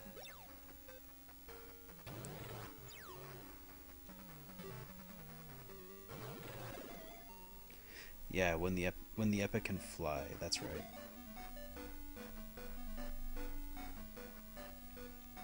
But I'm pretty sure doing it in reverse order from the future backwards is important.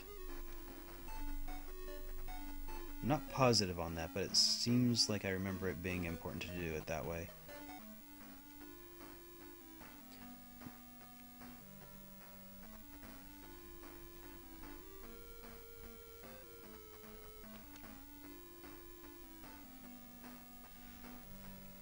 Others can probably confirm or deny. Because it's been a long time since I've played Chrono Trigger, at least a few years.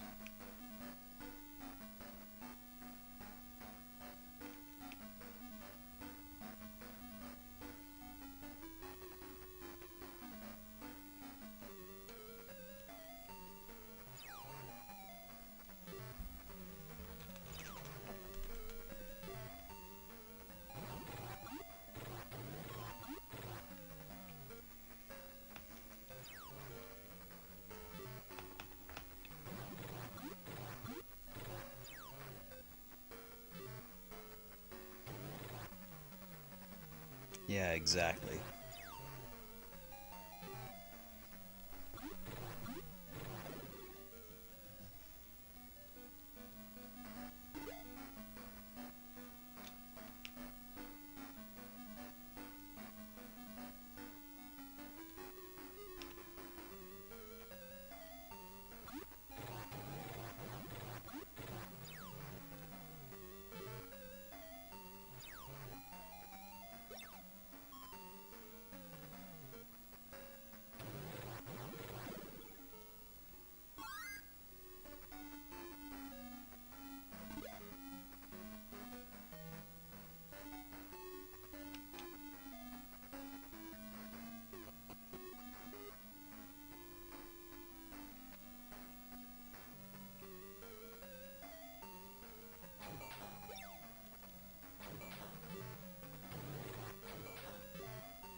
Yeah, that's what we were talking about there, Mr. Rats. The sealed with mysterious energy boxes.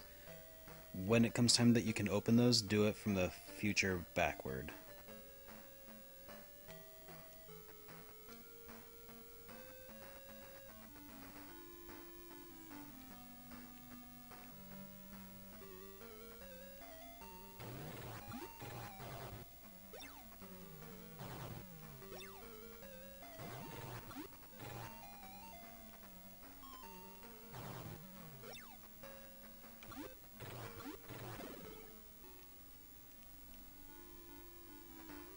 Yep, exactly.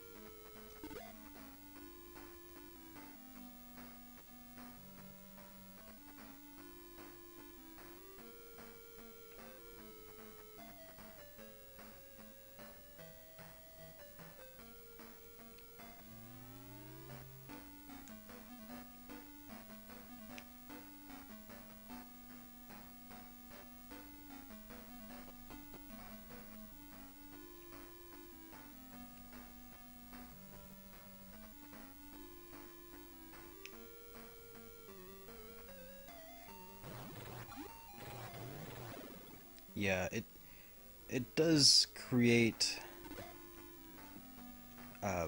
paradoxes when you do it that way.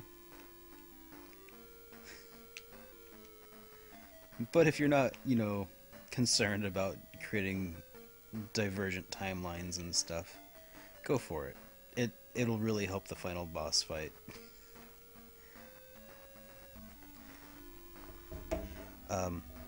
I'm gonna take a short break for a moment to run to the restroom and grab a soda, and I'll be back in just a couple seconds, really.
Alright, I am back.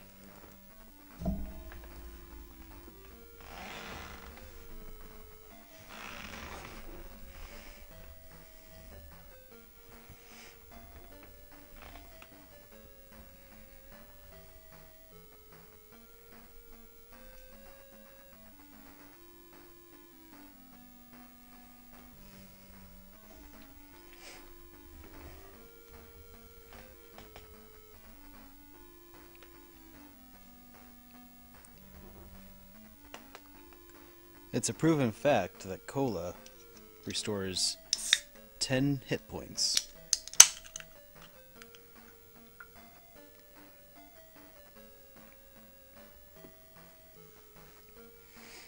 So, on my deathbed, I may just ask for a liter cola. Alright, back to wandering around. Not really sure why I'm on Ice World.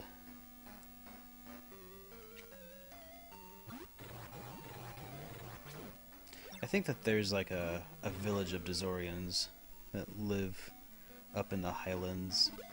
And somebody said that there's something about trees that live there too. I don't know nothing about it, but suppose I'll find out.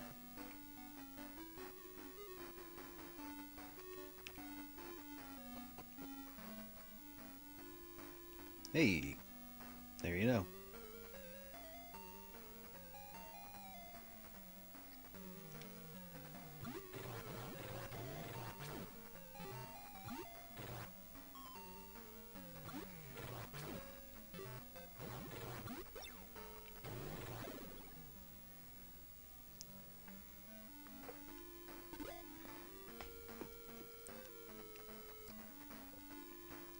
So is anybody else out there as excited as I am for October 31st?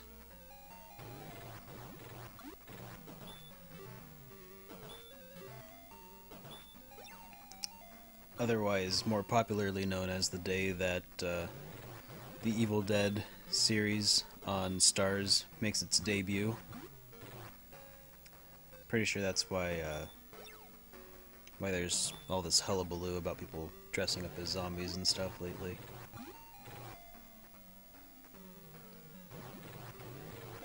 Oh, well, there's Halloween 2, I guess. I guess that's been around for a while, but let's not fool ourselves into thinking that, you know, this is anything more than just an elaborate, you know, celebration of the Ash versus the Evil Dead series.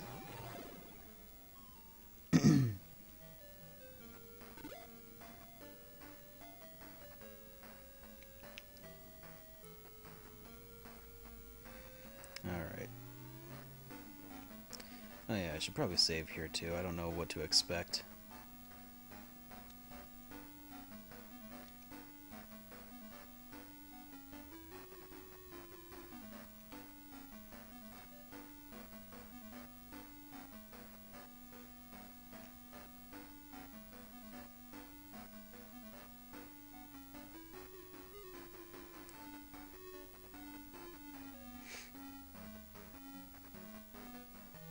I haven't got any Halloween plans either, but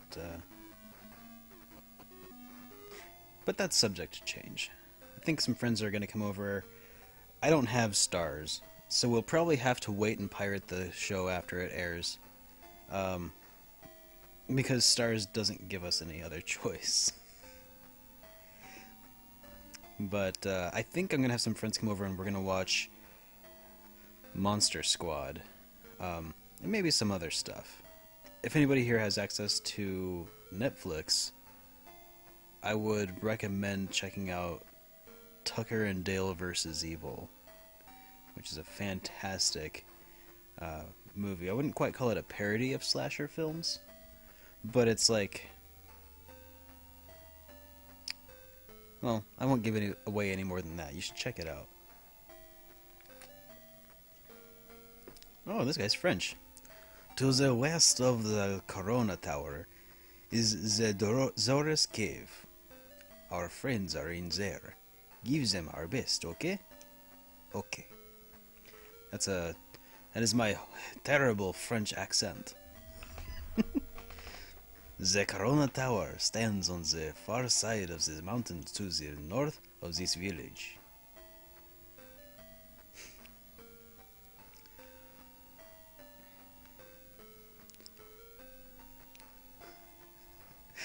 I am French, can't you tell by my ridiculous accent?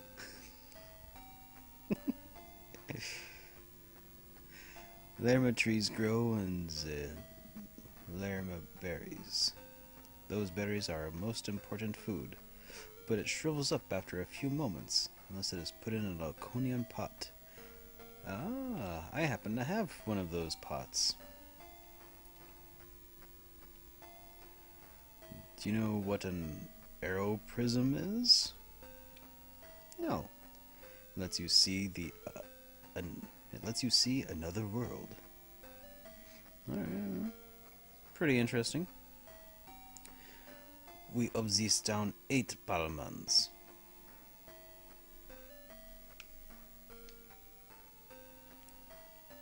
They treat us like we are the French or something. This is a second-hand shop. Can I help you?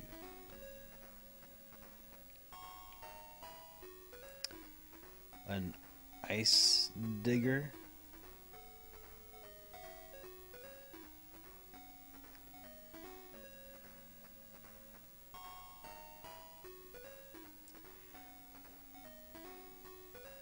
Yeah, that's what I came here for.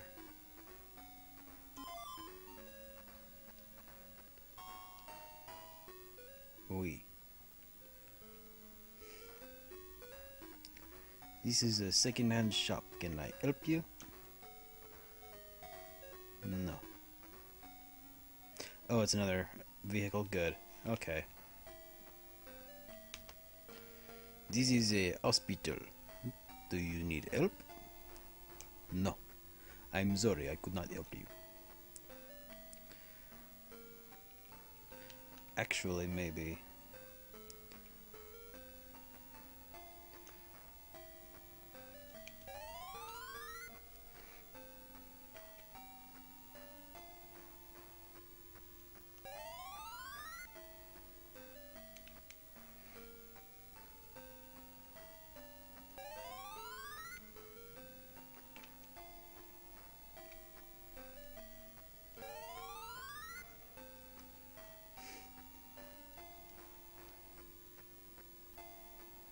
Yes, these are Dazorians.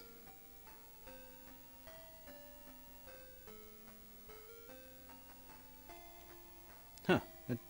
Funny, it doesn't seem quite so chilly when looking at it from this perspective.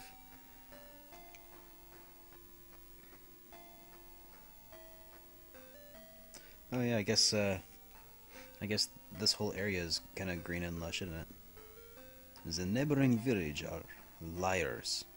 Don't listen to them.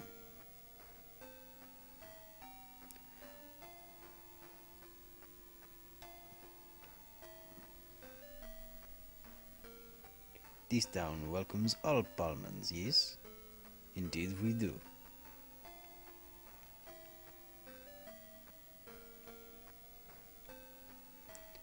If you use a crystal in front of the Lerma tree, it will become, yes, a Lerma nut. Yes, indeed.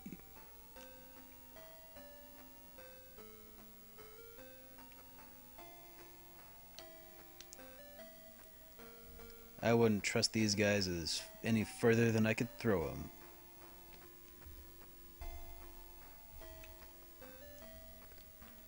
And if somebody doesn't mention my bad back, I'll be very disappointed. The neighboring village are all liars. Don't listen to them.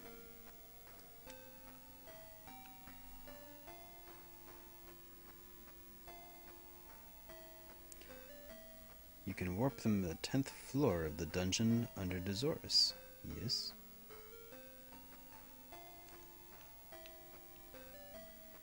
Lerma berries. What?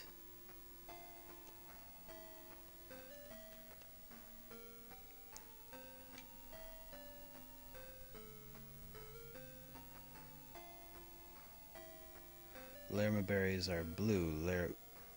Blue Lerma nuts used in dyes, yes. They are, indeed.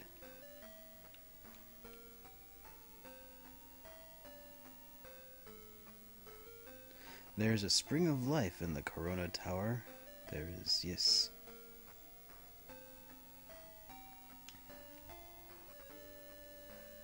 This is a church. Do you wish to resurrect someone?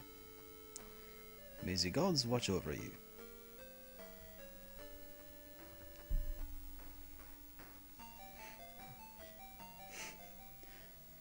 All of my French viewers are going to immediately unsub.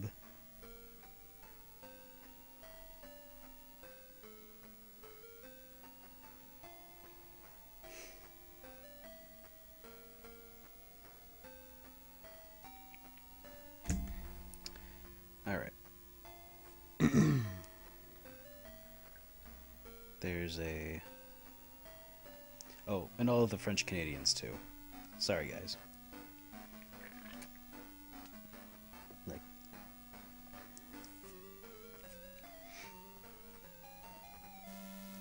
all my viewers in Quebec. All like 4 of them.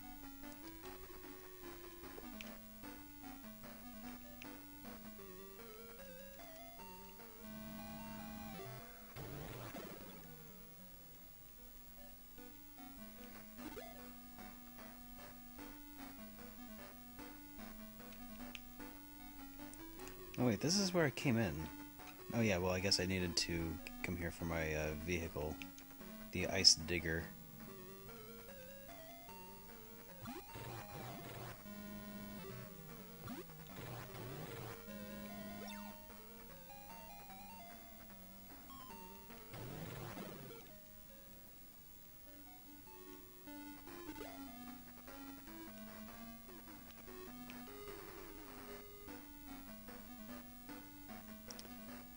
That's probably why Seafoam Smiles isn't around right now. Seafoam is out voting for a better future. But you are correct, today is Canadian federal election today. So that's cool.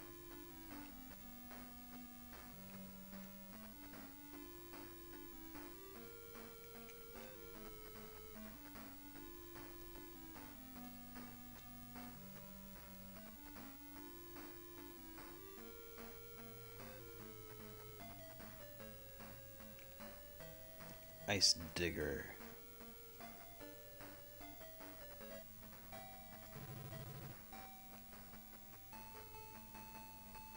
How am I supposed to use this?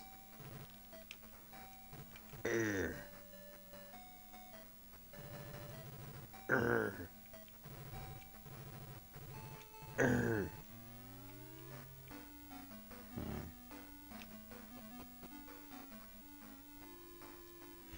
Oh, David, you're in Canada too? I wasn't aware of that.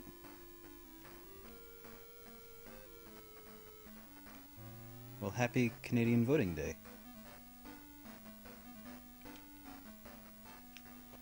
Oh, some of them it just goes through, some of them don't? Okay.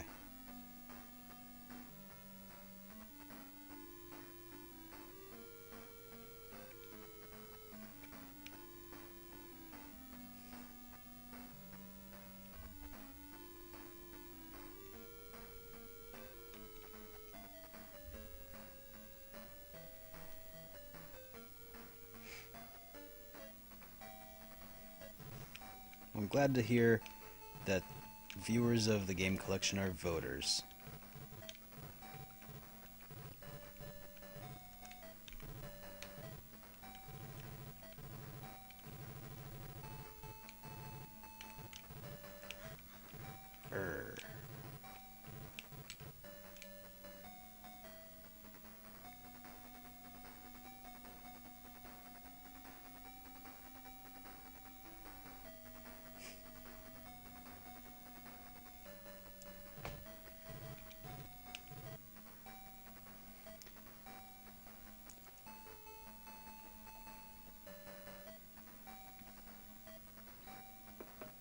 I don't generally discuss politics, but I think that almost everyone can agree that a larger voter turnout is always a good thing. So, best of luck to Canada and their voting today. I hope that everybody winds up with people in Parliament and the Prime Minister that they can all hate equally.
These mammoths sure are tough to kill.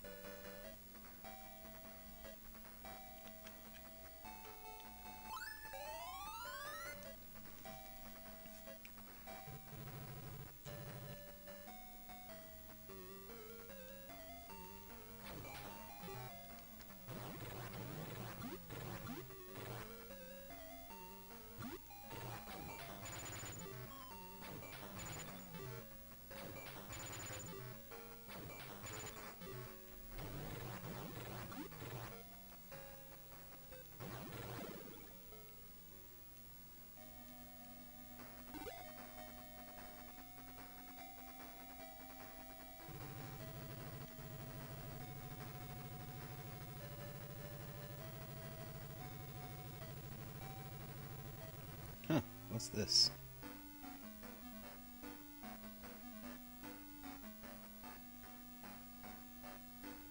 Mischief, of course.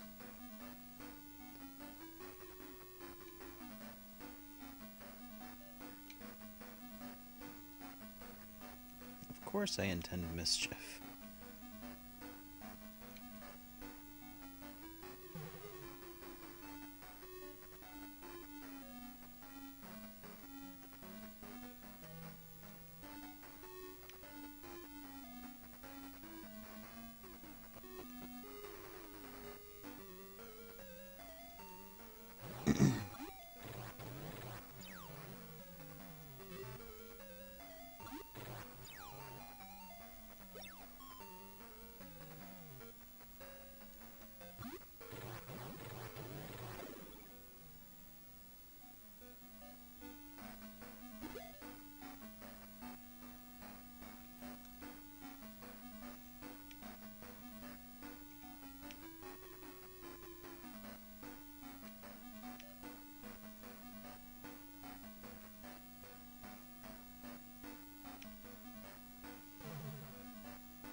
Oh, Laconium armor, huh? That's pretty good.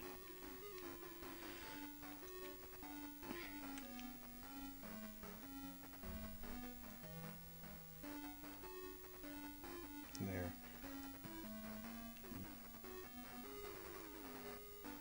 There.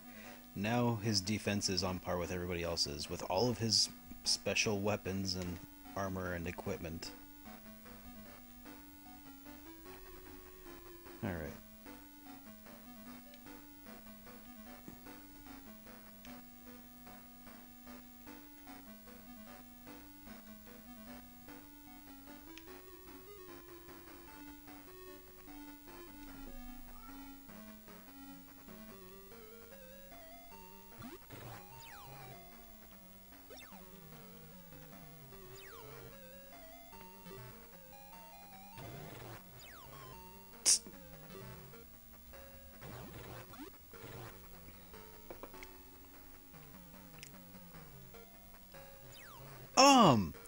How's it going?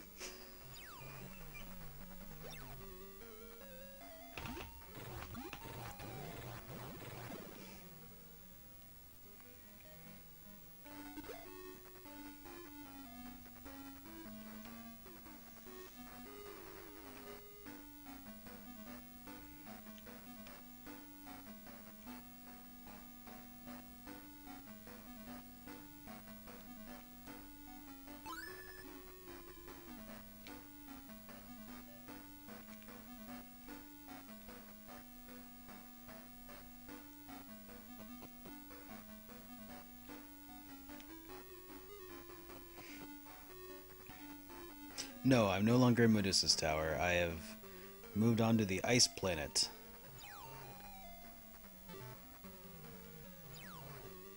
Dezoris.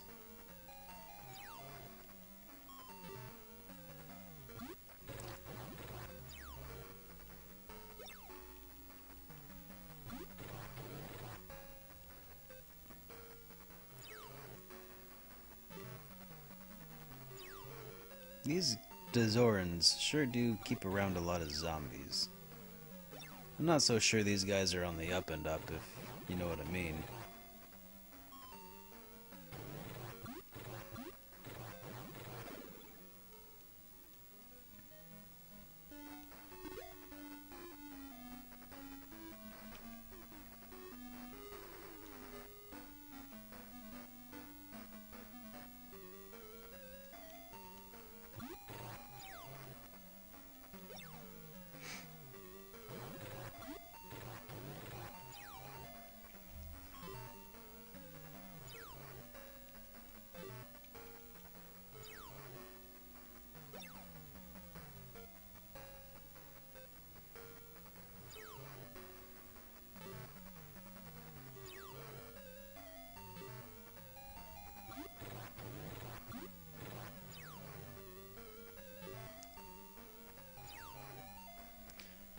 You may have a point there, Tom.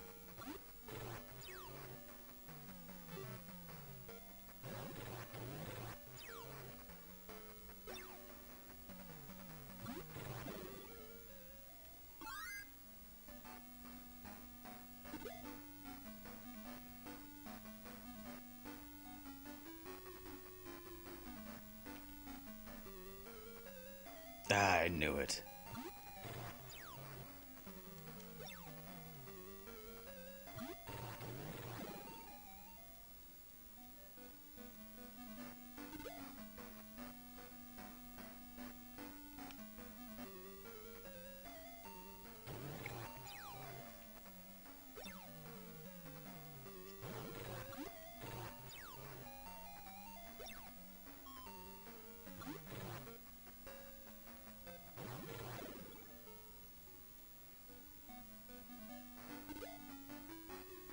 Alright, see you, David.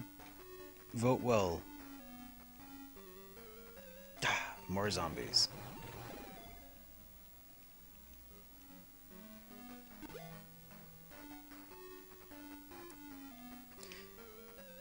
Speaking of zombies, has anybody else seen, what was that? The Boy Scouts Guide to Surviving the Apocalypse?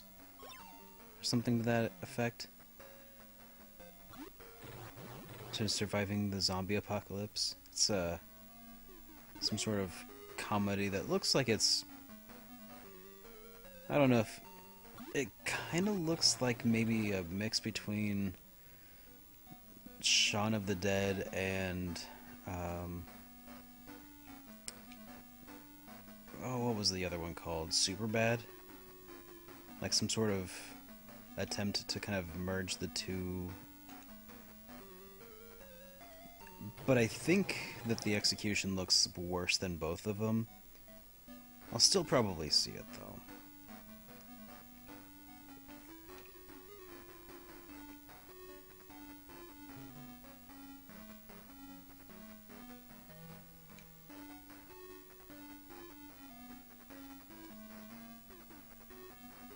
Yeah, Scout's Guide to the Zombie Apocalypse.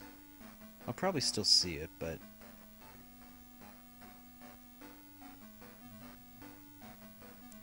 you again.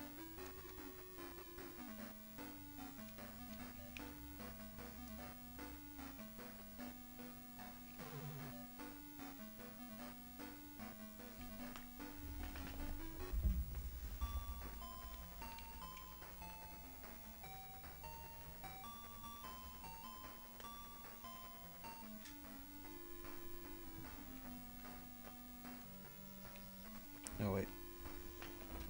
That's not the one I meant to load from.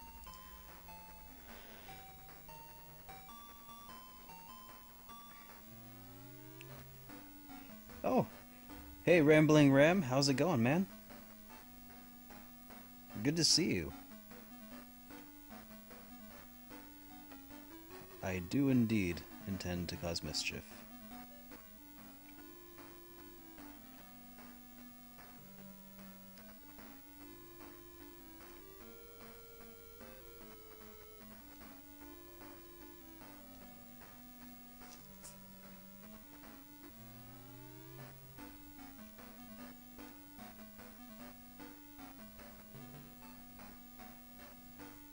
Alright.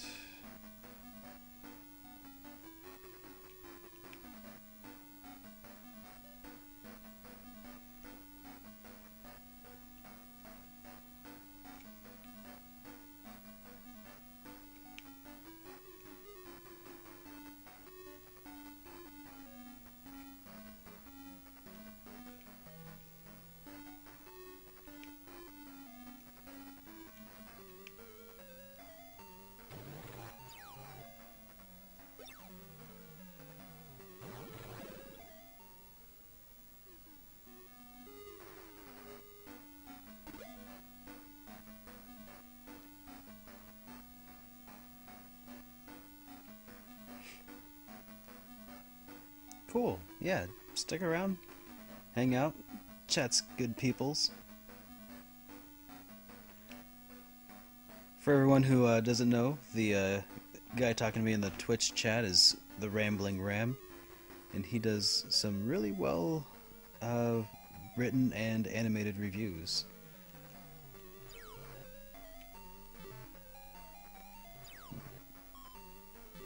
He's got a really dry sense of humor about him. I like it.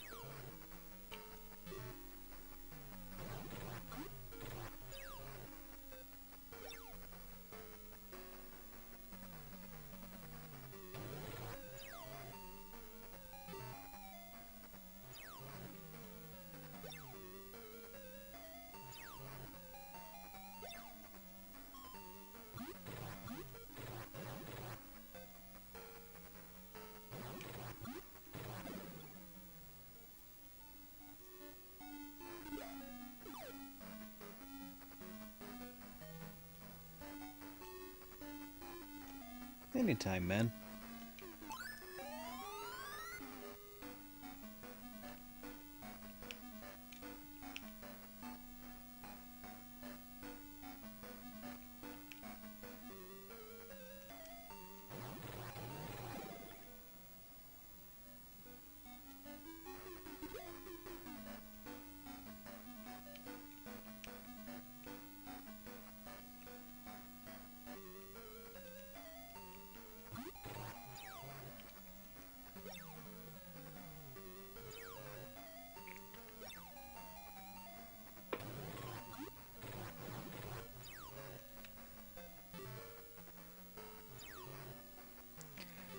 I'm honestly kind of clueless about the series as well.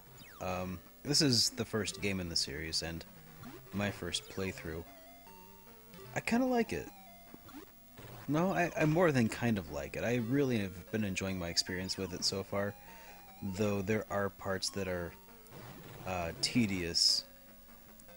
The dungeon crawling, the first-person dungeon crawling experience without a map is definitely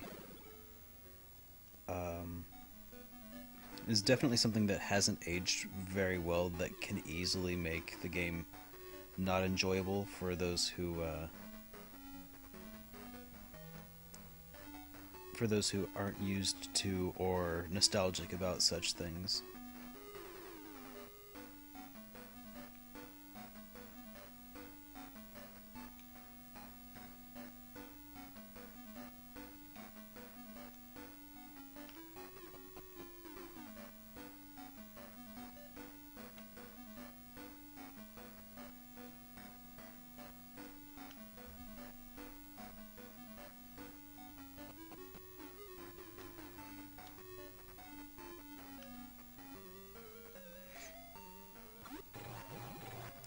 Yeah, this is mostly blind.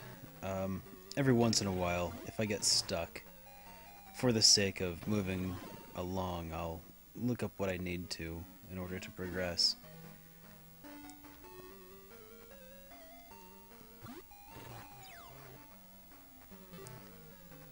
And it's looking like if I don't start making some headway here soon, I think I will resort to pulling up a map of this area as well.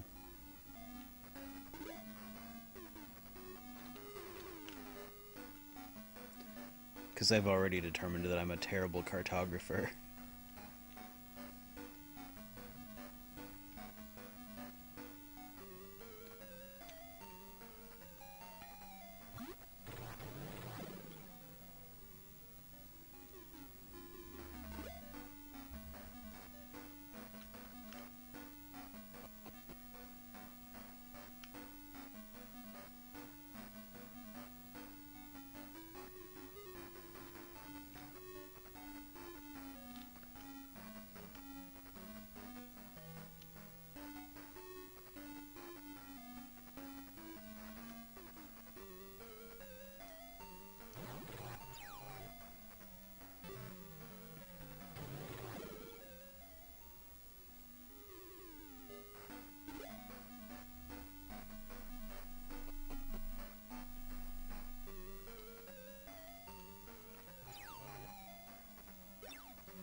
Are you maybe referring to the Etrian Odyssey?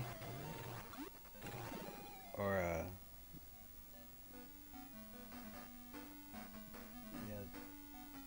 yeah, Etrian Odyssey series, maybe?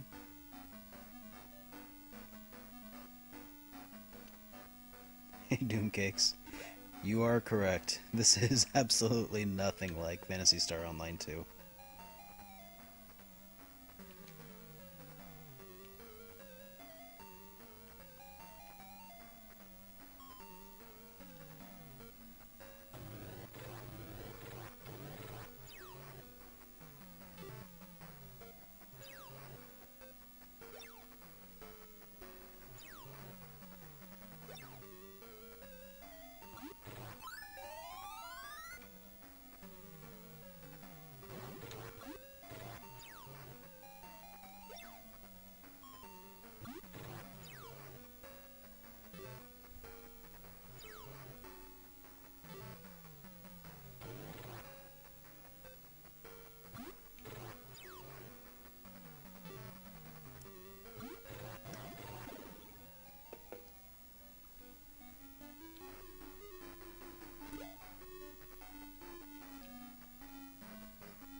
Yeah, as someone mentioned earlier, I think that Phantasy Star, at least the first one, feels a lot more like a Western-style RPG. And I'm not sure how much of that is just based on the first-person dungeon crawling experience. Oh, Legend of Grimrock. I've heard of that. I I've been interested in checking it out, actually.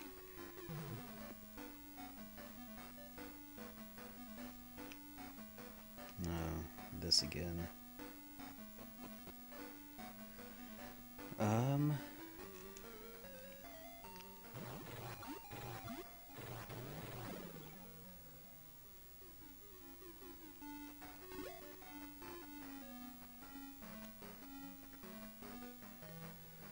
I think Legend of Grimrock, that was the one that was done in mostly black and white, right? And you could even switch, on the 3DS, you could switch between graphical styles, I think.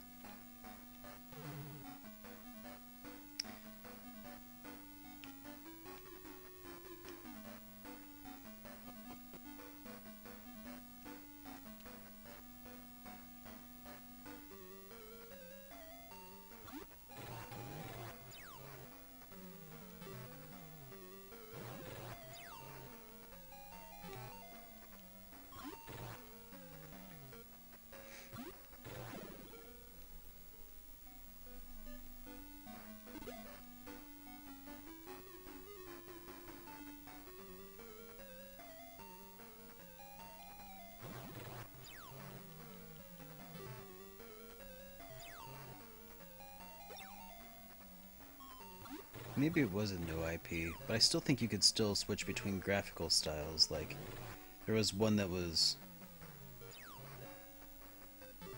Well, I can't remember. But it was a DS title that I'm thinking of, where you could switch between graphical styles, and I think Mark from Classic Game Room talked about it a little bit. But I could be wrong.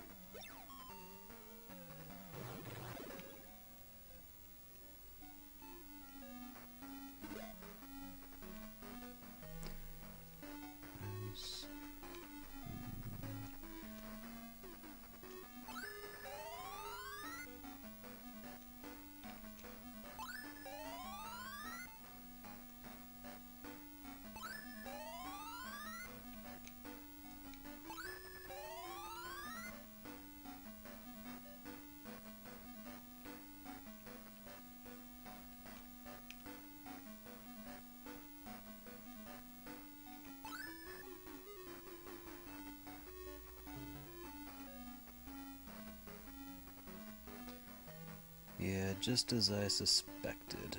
Alright, let's use meow exit.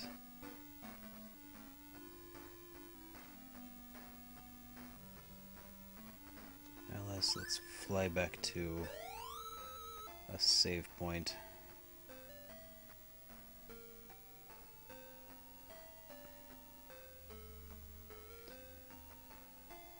Yeah, I was effectively just walking around in circles but down there, so I think I am gonna go the route of using a map at this point. Let's see if I can move the game along a little bit.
Alright, I think that I found the map that I need.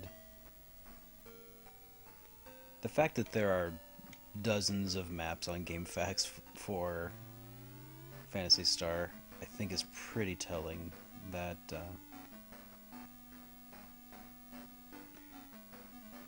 that this game really would have benefited from an in-game map or something of the sort.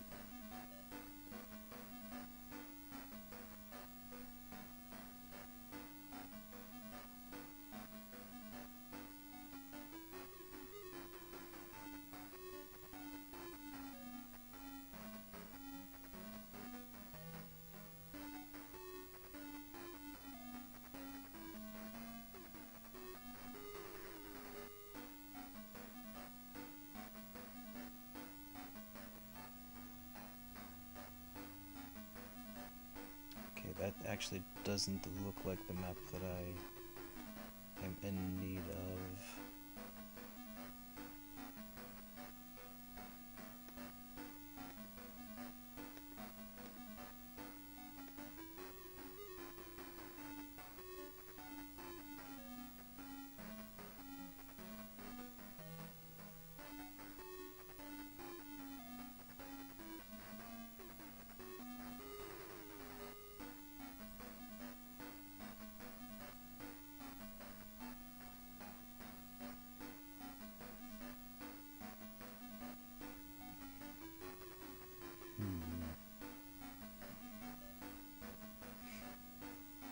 according to this map I was just at, I was fighting a bunch of zombies in the Garon Morgue.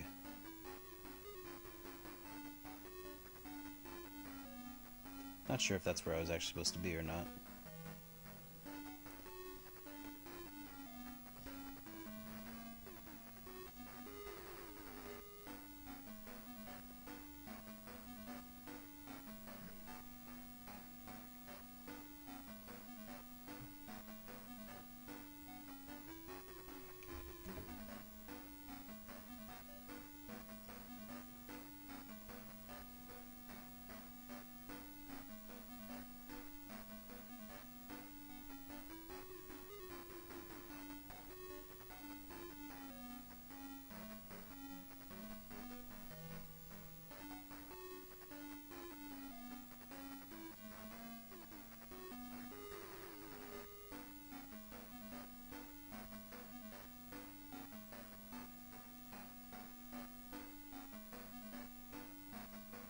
Okay, so the Garon Morgue is where I'm supposed to be, apparently.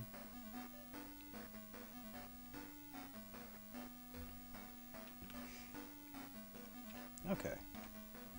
Just wanted to check on that.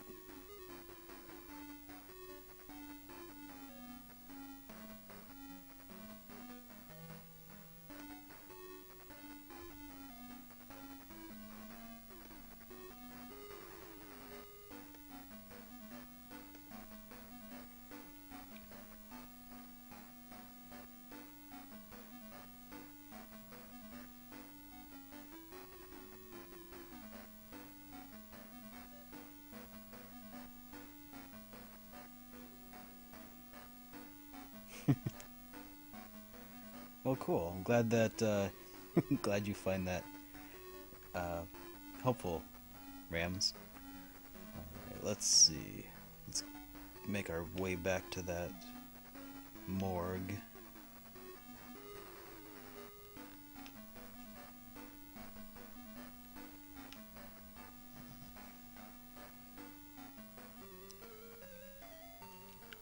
I find that this game does very little in the way of hand-holding, and because of that, it's probably pretty unforgivable, or unforgiving, rather, to newcomers of the genre. Back in the day, that was how they made games last for more than, 10 hours, I suppose.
Okay.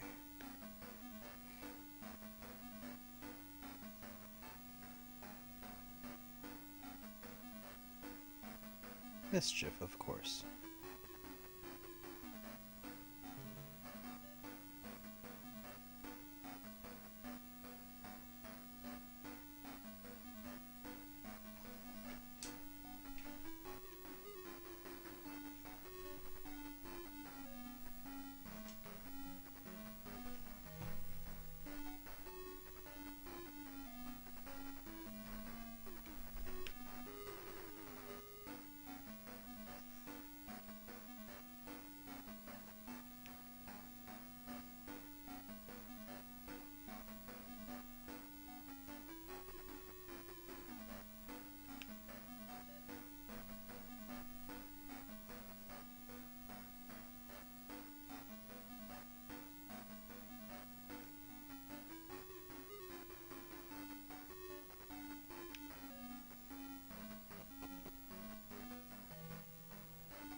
just leads to a loop.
These attack animations are pretty cool, but I feel like it is kind of lengthy.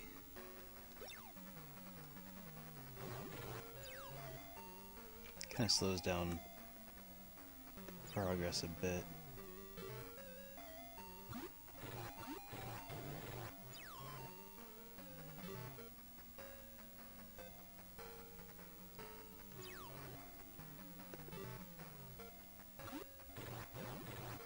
Oh, welcome back, David.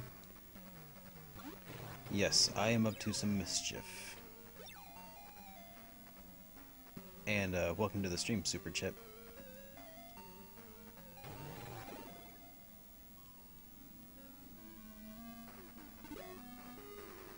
I suspect that the reason that there are so many zombies is that it's really just the same zombies each time. I just haven't been hitting them in the head when I should have been.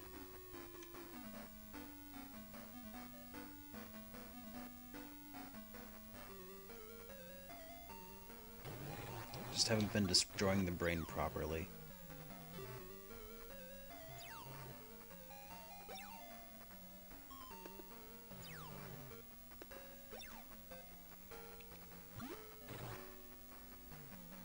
Yep, this is the morgue.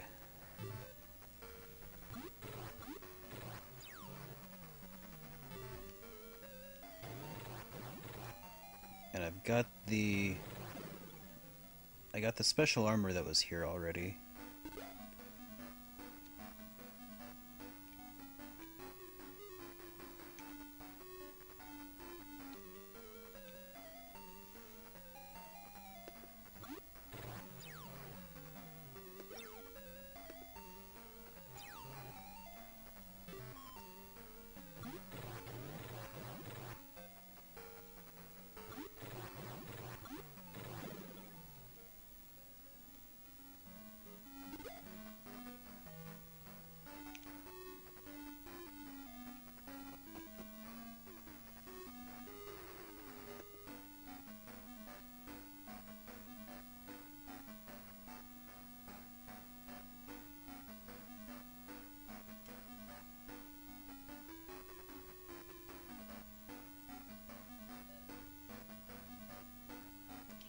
Okay, so I'm not sure if there's anything else to do here after I get that special armor, though.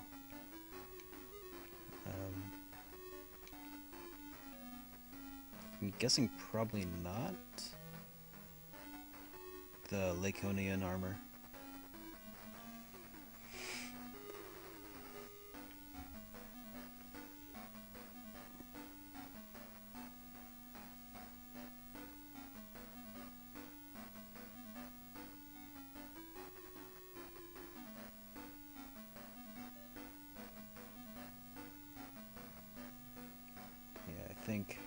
I think that's all there is to this place. So oh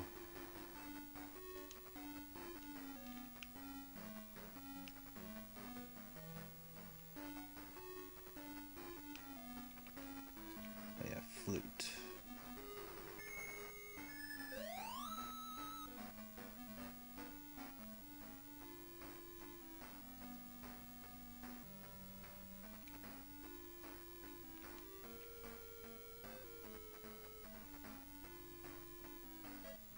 Yep, I had to. I'm pretty sure if I didn't use Meow's disarming spell, then there's no way that I could have gotten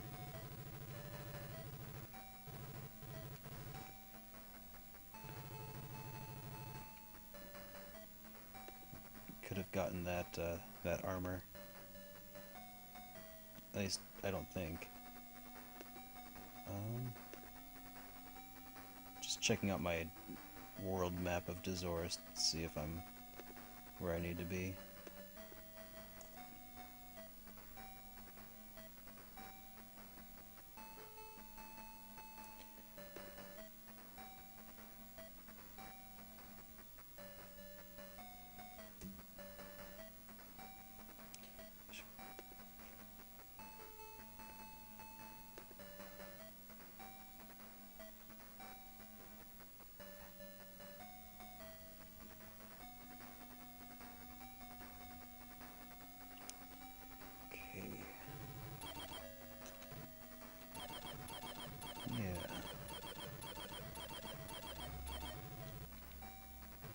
Cool.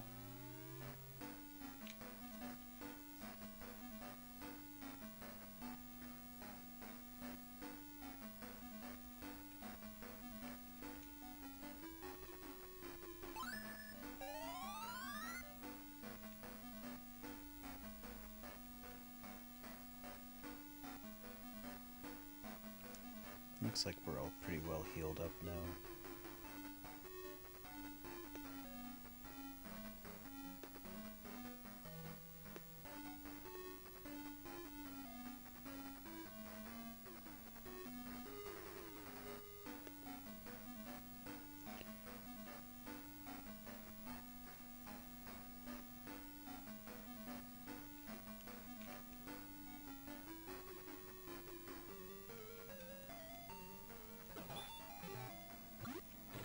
Excellent news, everyone. They're not zombies.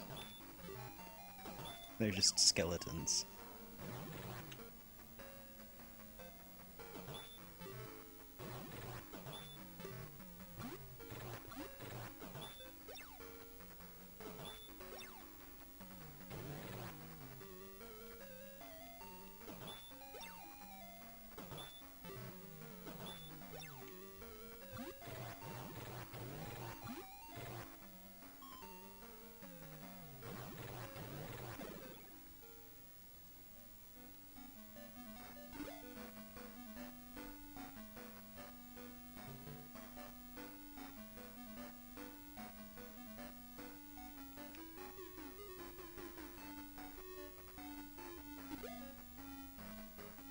Oh, magic hat.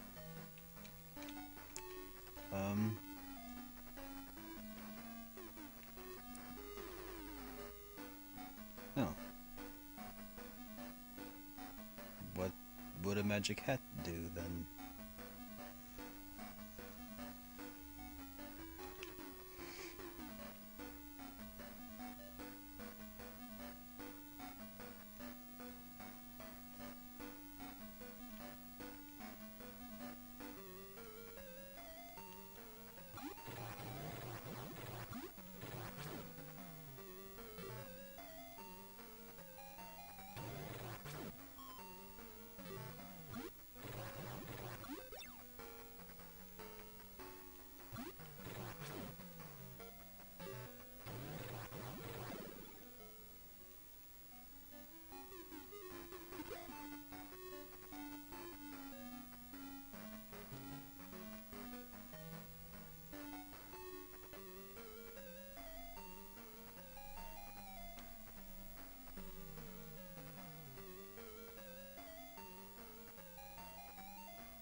prism. I heard that was important.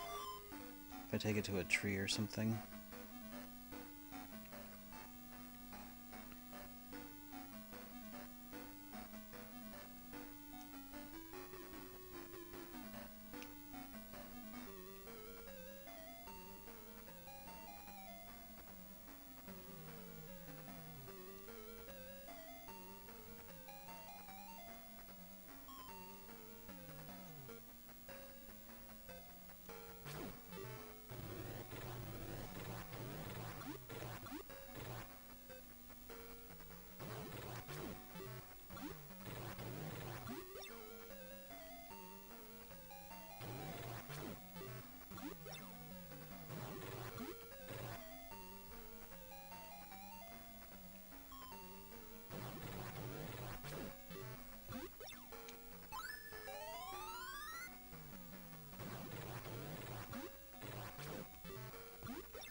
I can go there.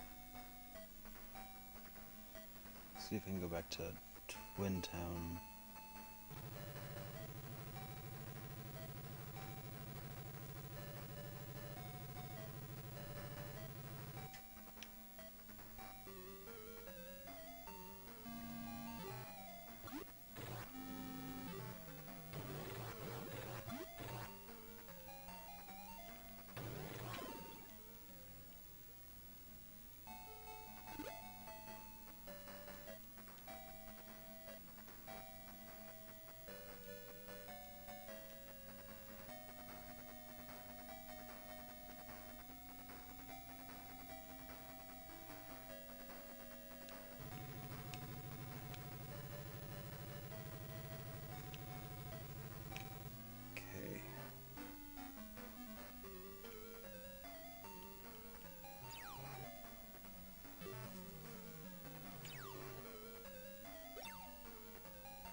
Just about there, I think.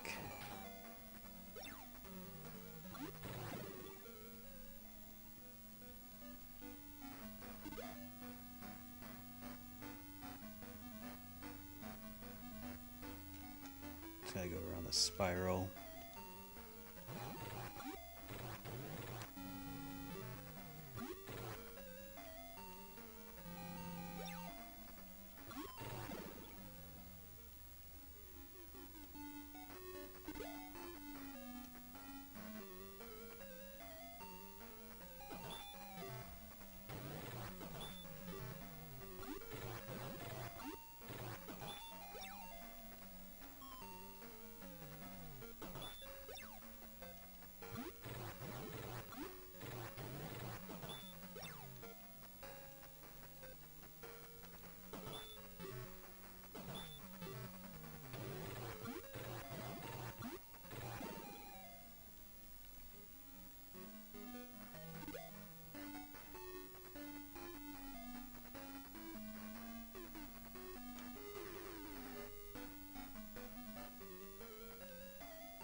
healed up. Oh yeah, I could sell off a few things here, I'm sure.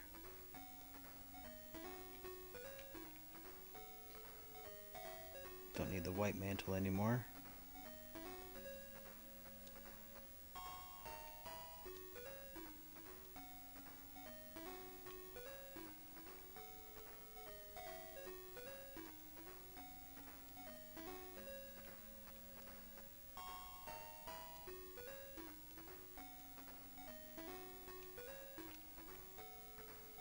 Don't need the zirconian armor anymore.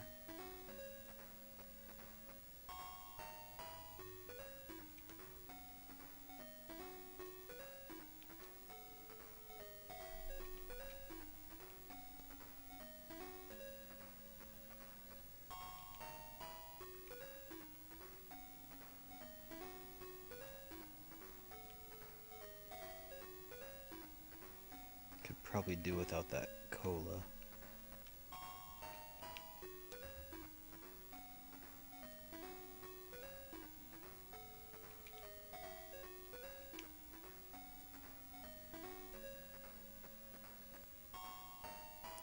So I've got lots of things accumulating, taking up my space.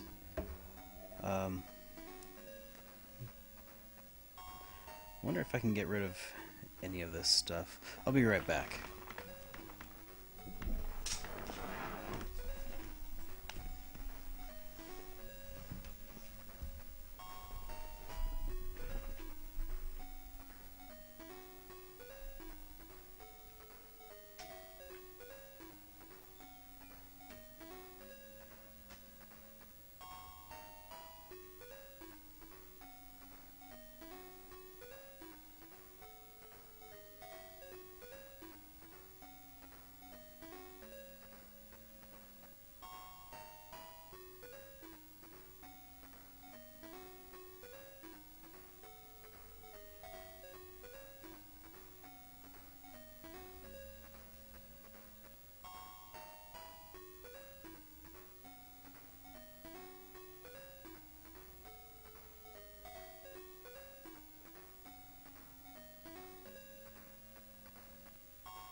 Okay, I'm back.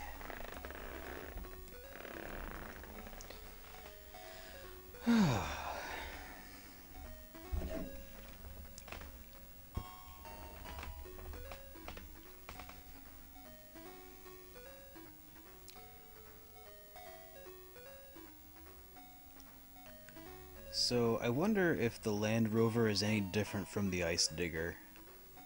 Like, at the point where I get the Ice Digger, can I get rid of the Land Rover? And what does the magic hat do?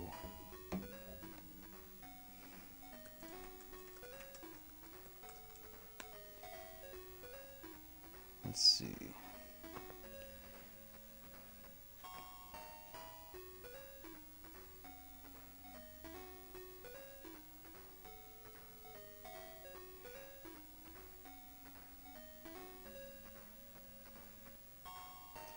Okay, it seems the magic hat is a form of communication.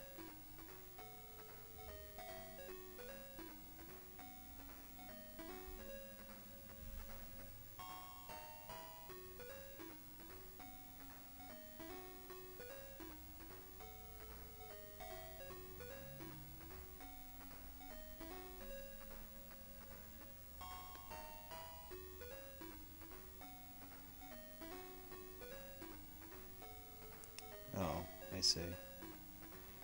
So basically I'm full of... Oh yeah, I guess I could sell the laser gun.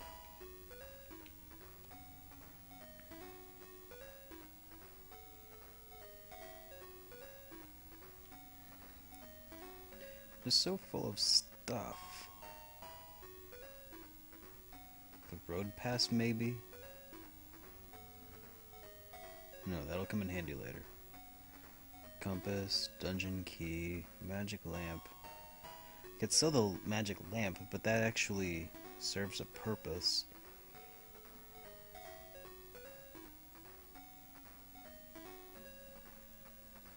Half speed, amber eye.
I guess I don't need the magic hat, do I? Because that's just something I would use to talk to enemies. So I'll sell that off.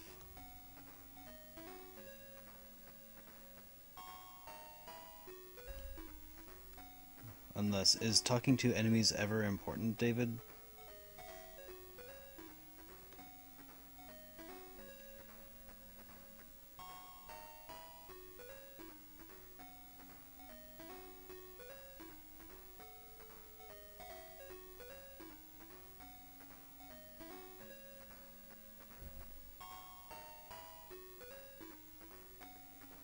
No? Okay. So, get rid of that.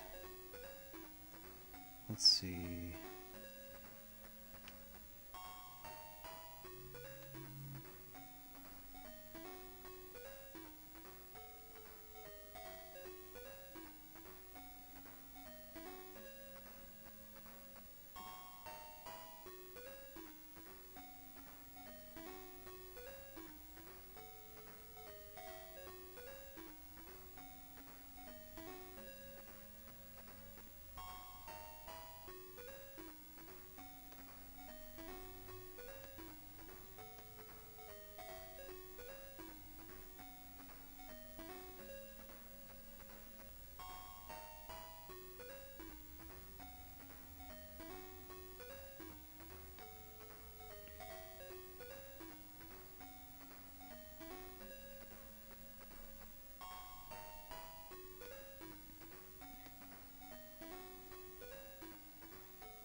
Okay, so I think I'm done selling stuff.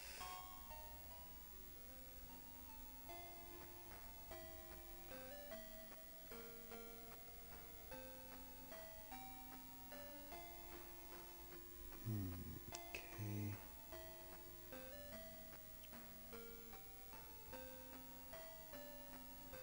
I think the Corona Tower is next.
Spring of life in the Corona Tower.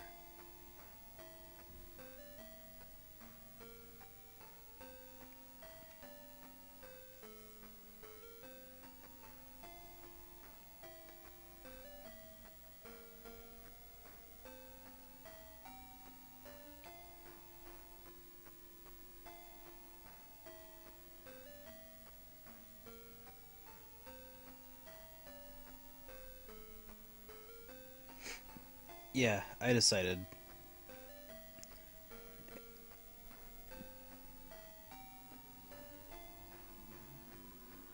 So that's... And I just got the Arrow Prism.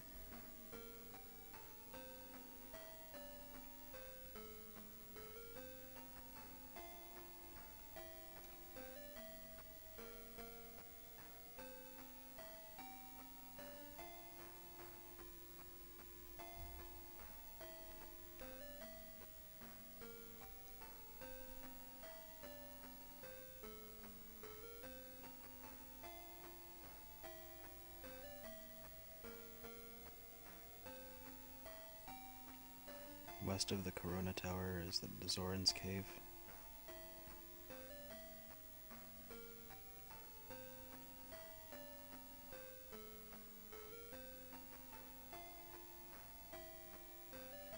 Okay, so I guess that's where I'm going next, is the or the tower, Corona Tower.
was easy enough.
That is a bright red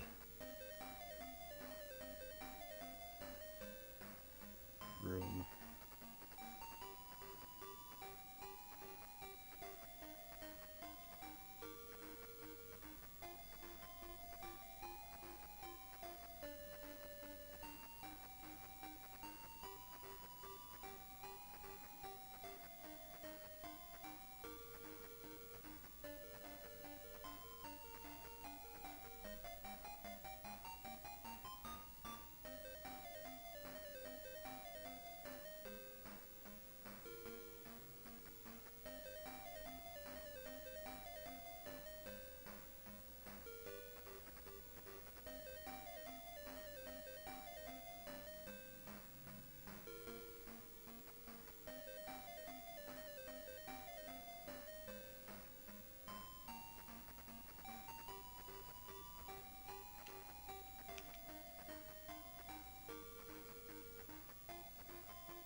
Not gonna lie, that's kind of hard on the eyes.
twisty, windy path.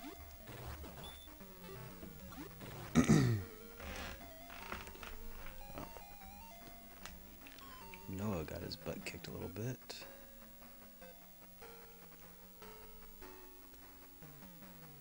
I thought Noah had cure.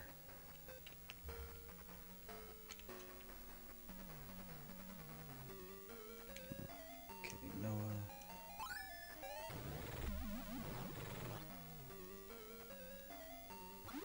Pretty sure Noah does have it. Is it just outside of battle that is available, I guess?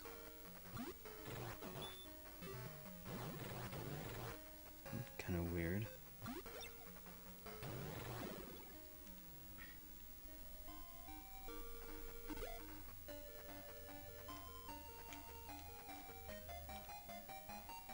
Yeah. Open Rise?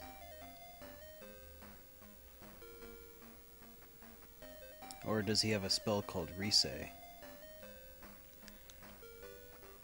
I assume Rise is if you fall through a pit, you can go back where you came from, maybe? That'd be kinda neat.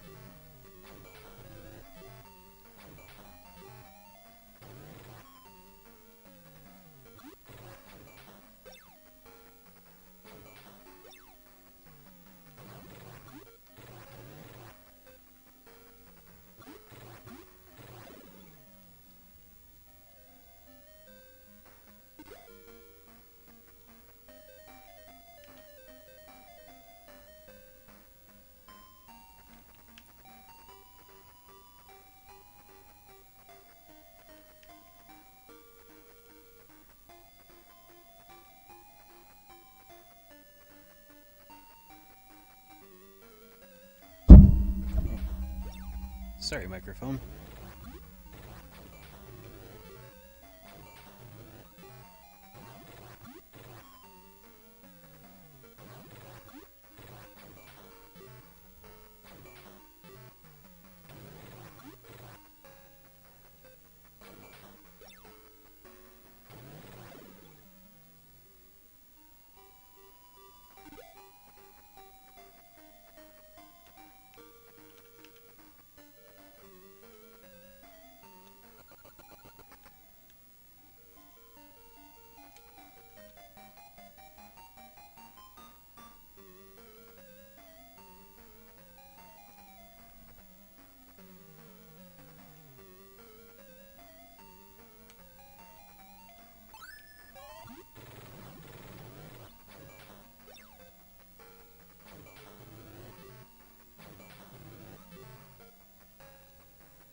Yeah, okay.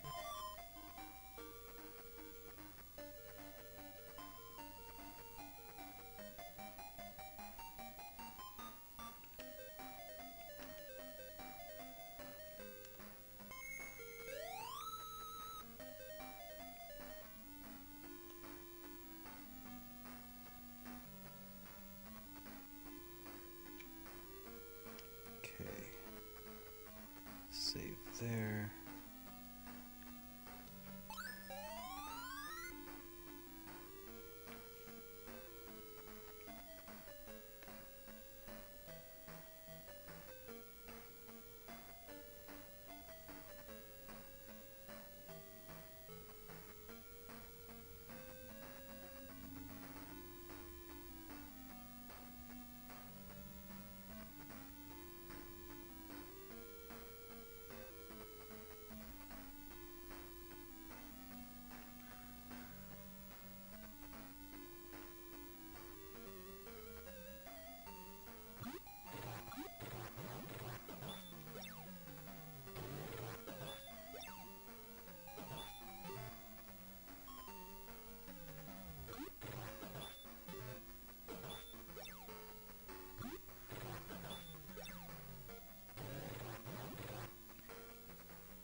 Alright guys, I'm gonna wrap things up here for a few, and I'll be back in maybe a couple hours, and we'll pick up where we left off. See you guys in a bit.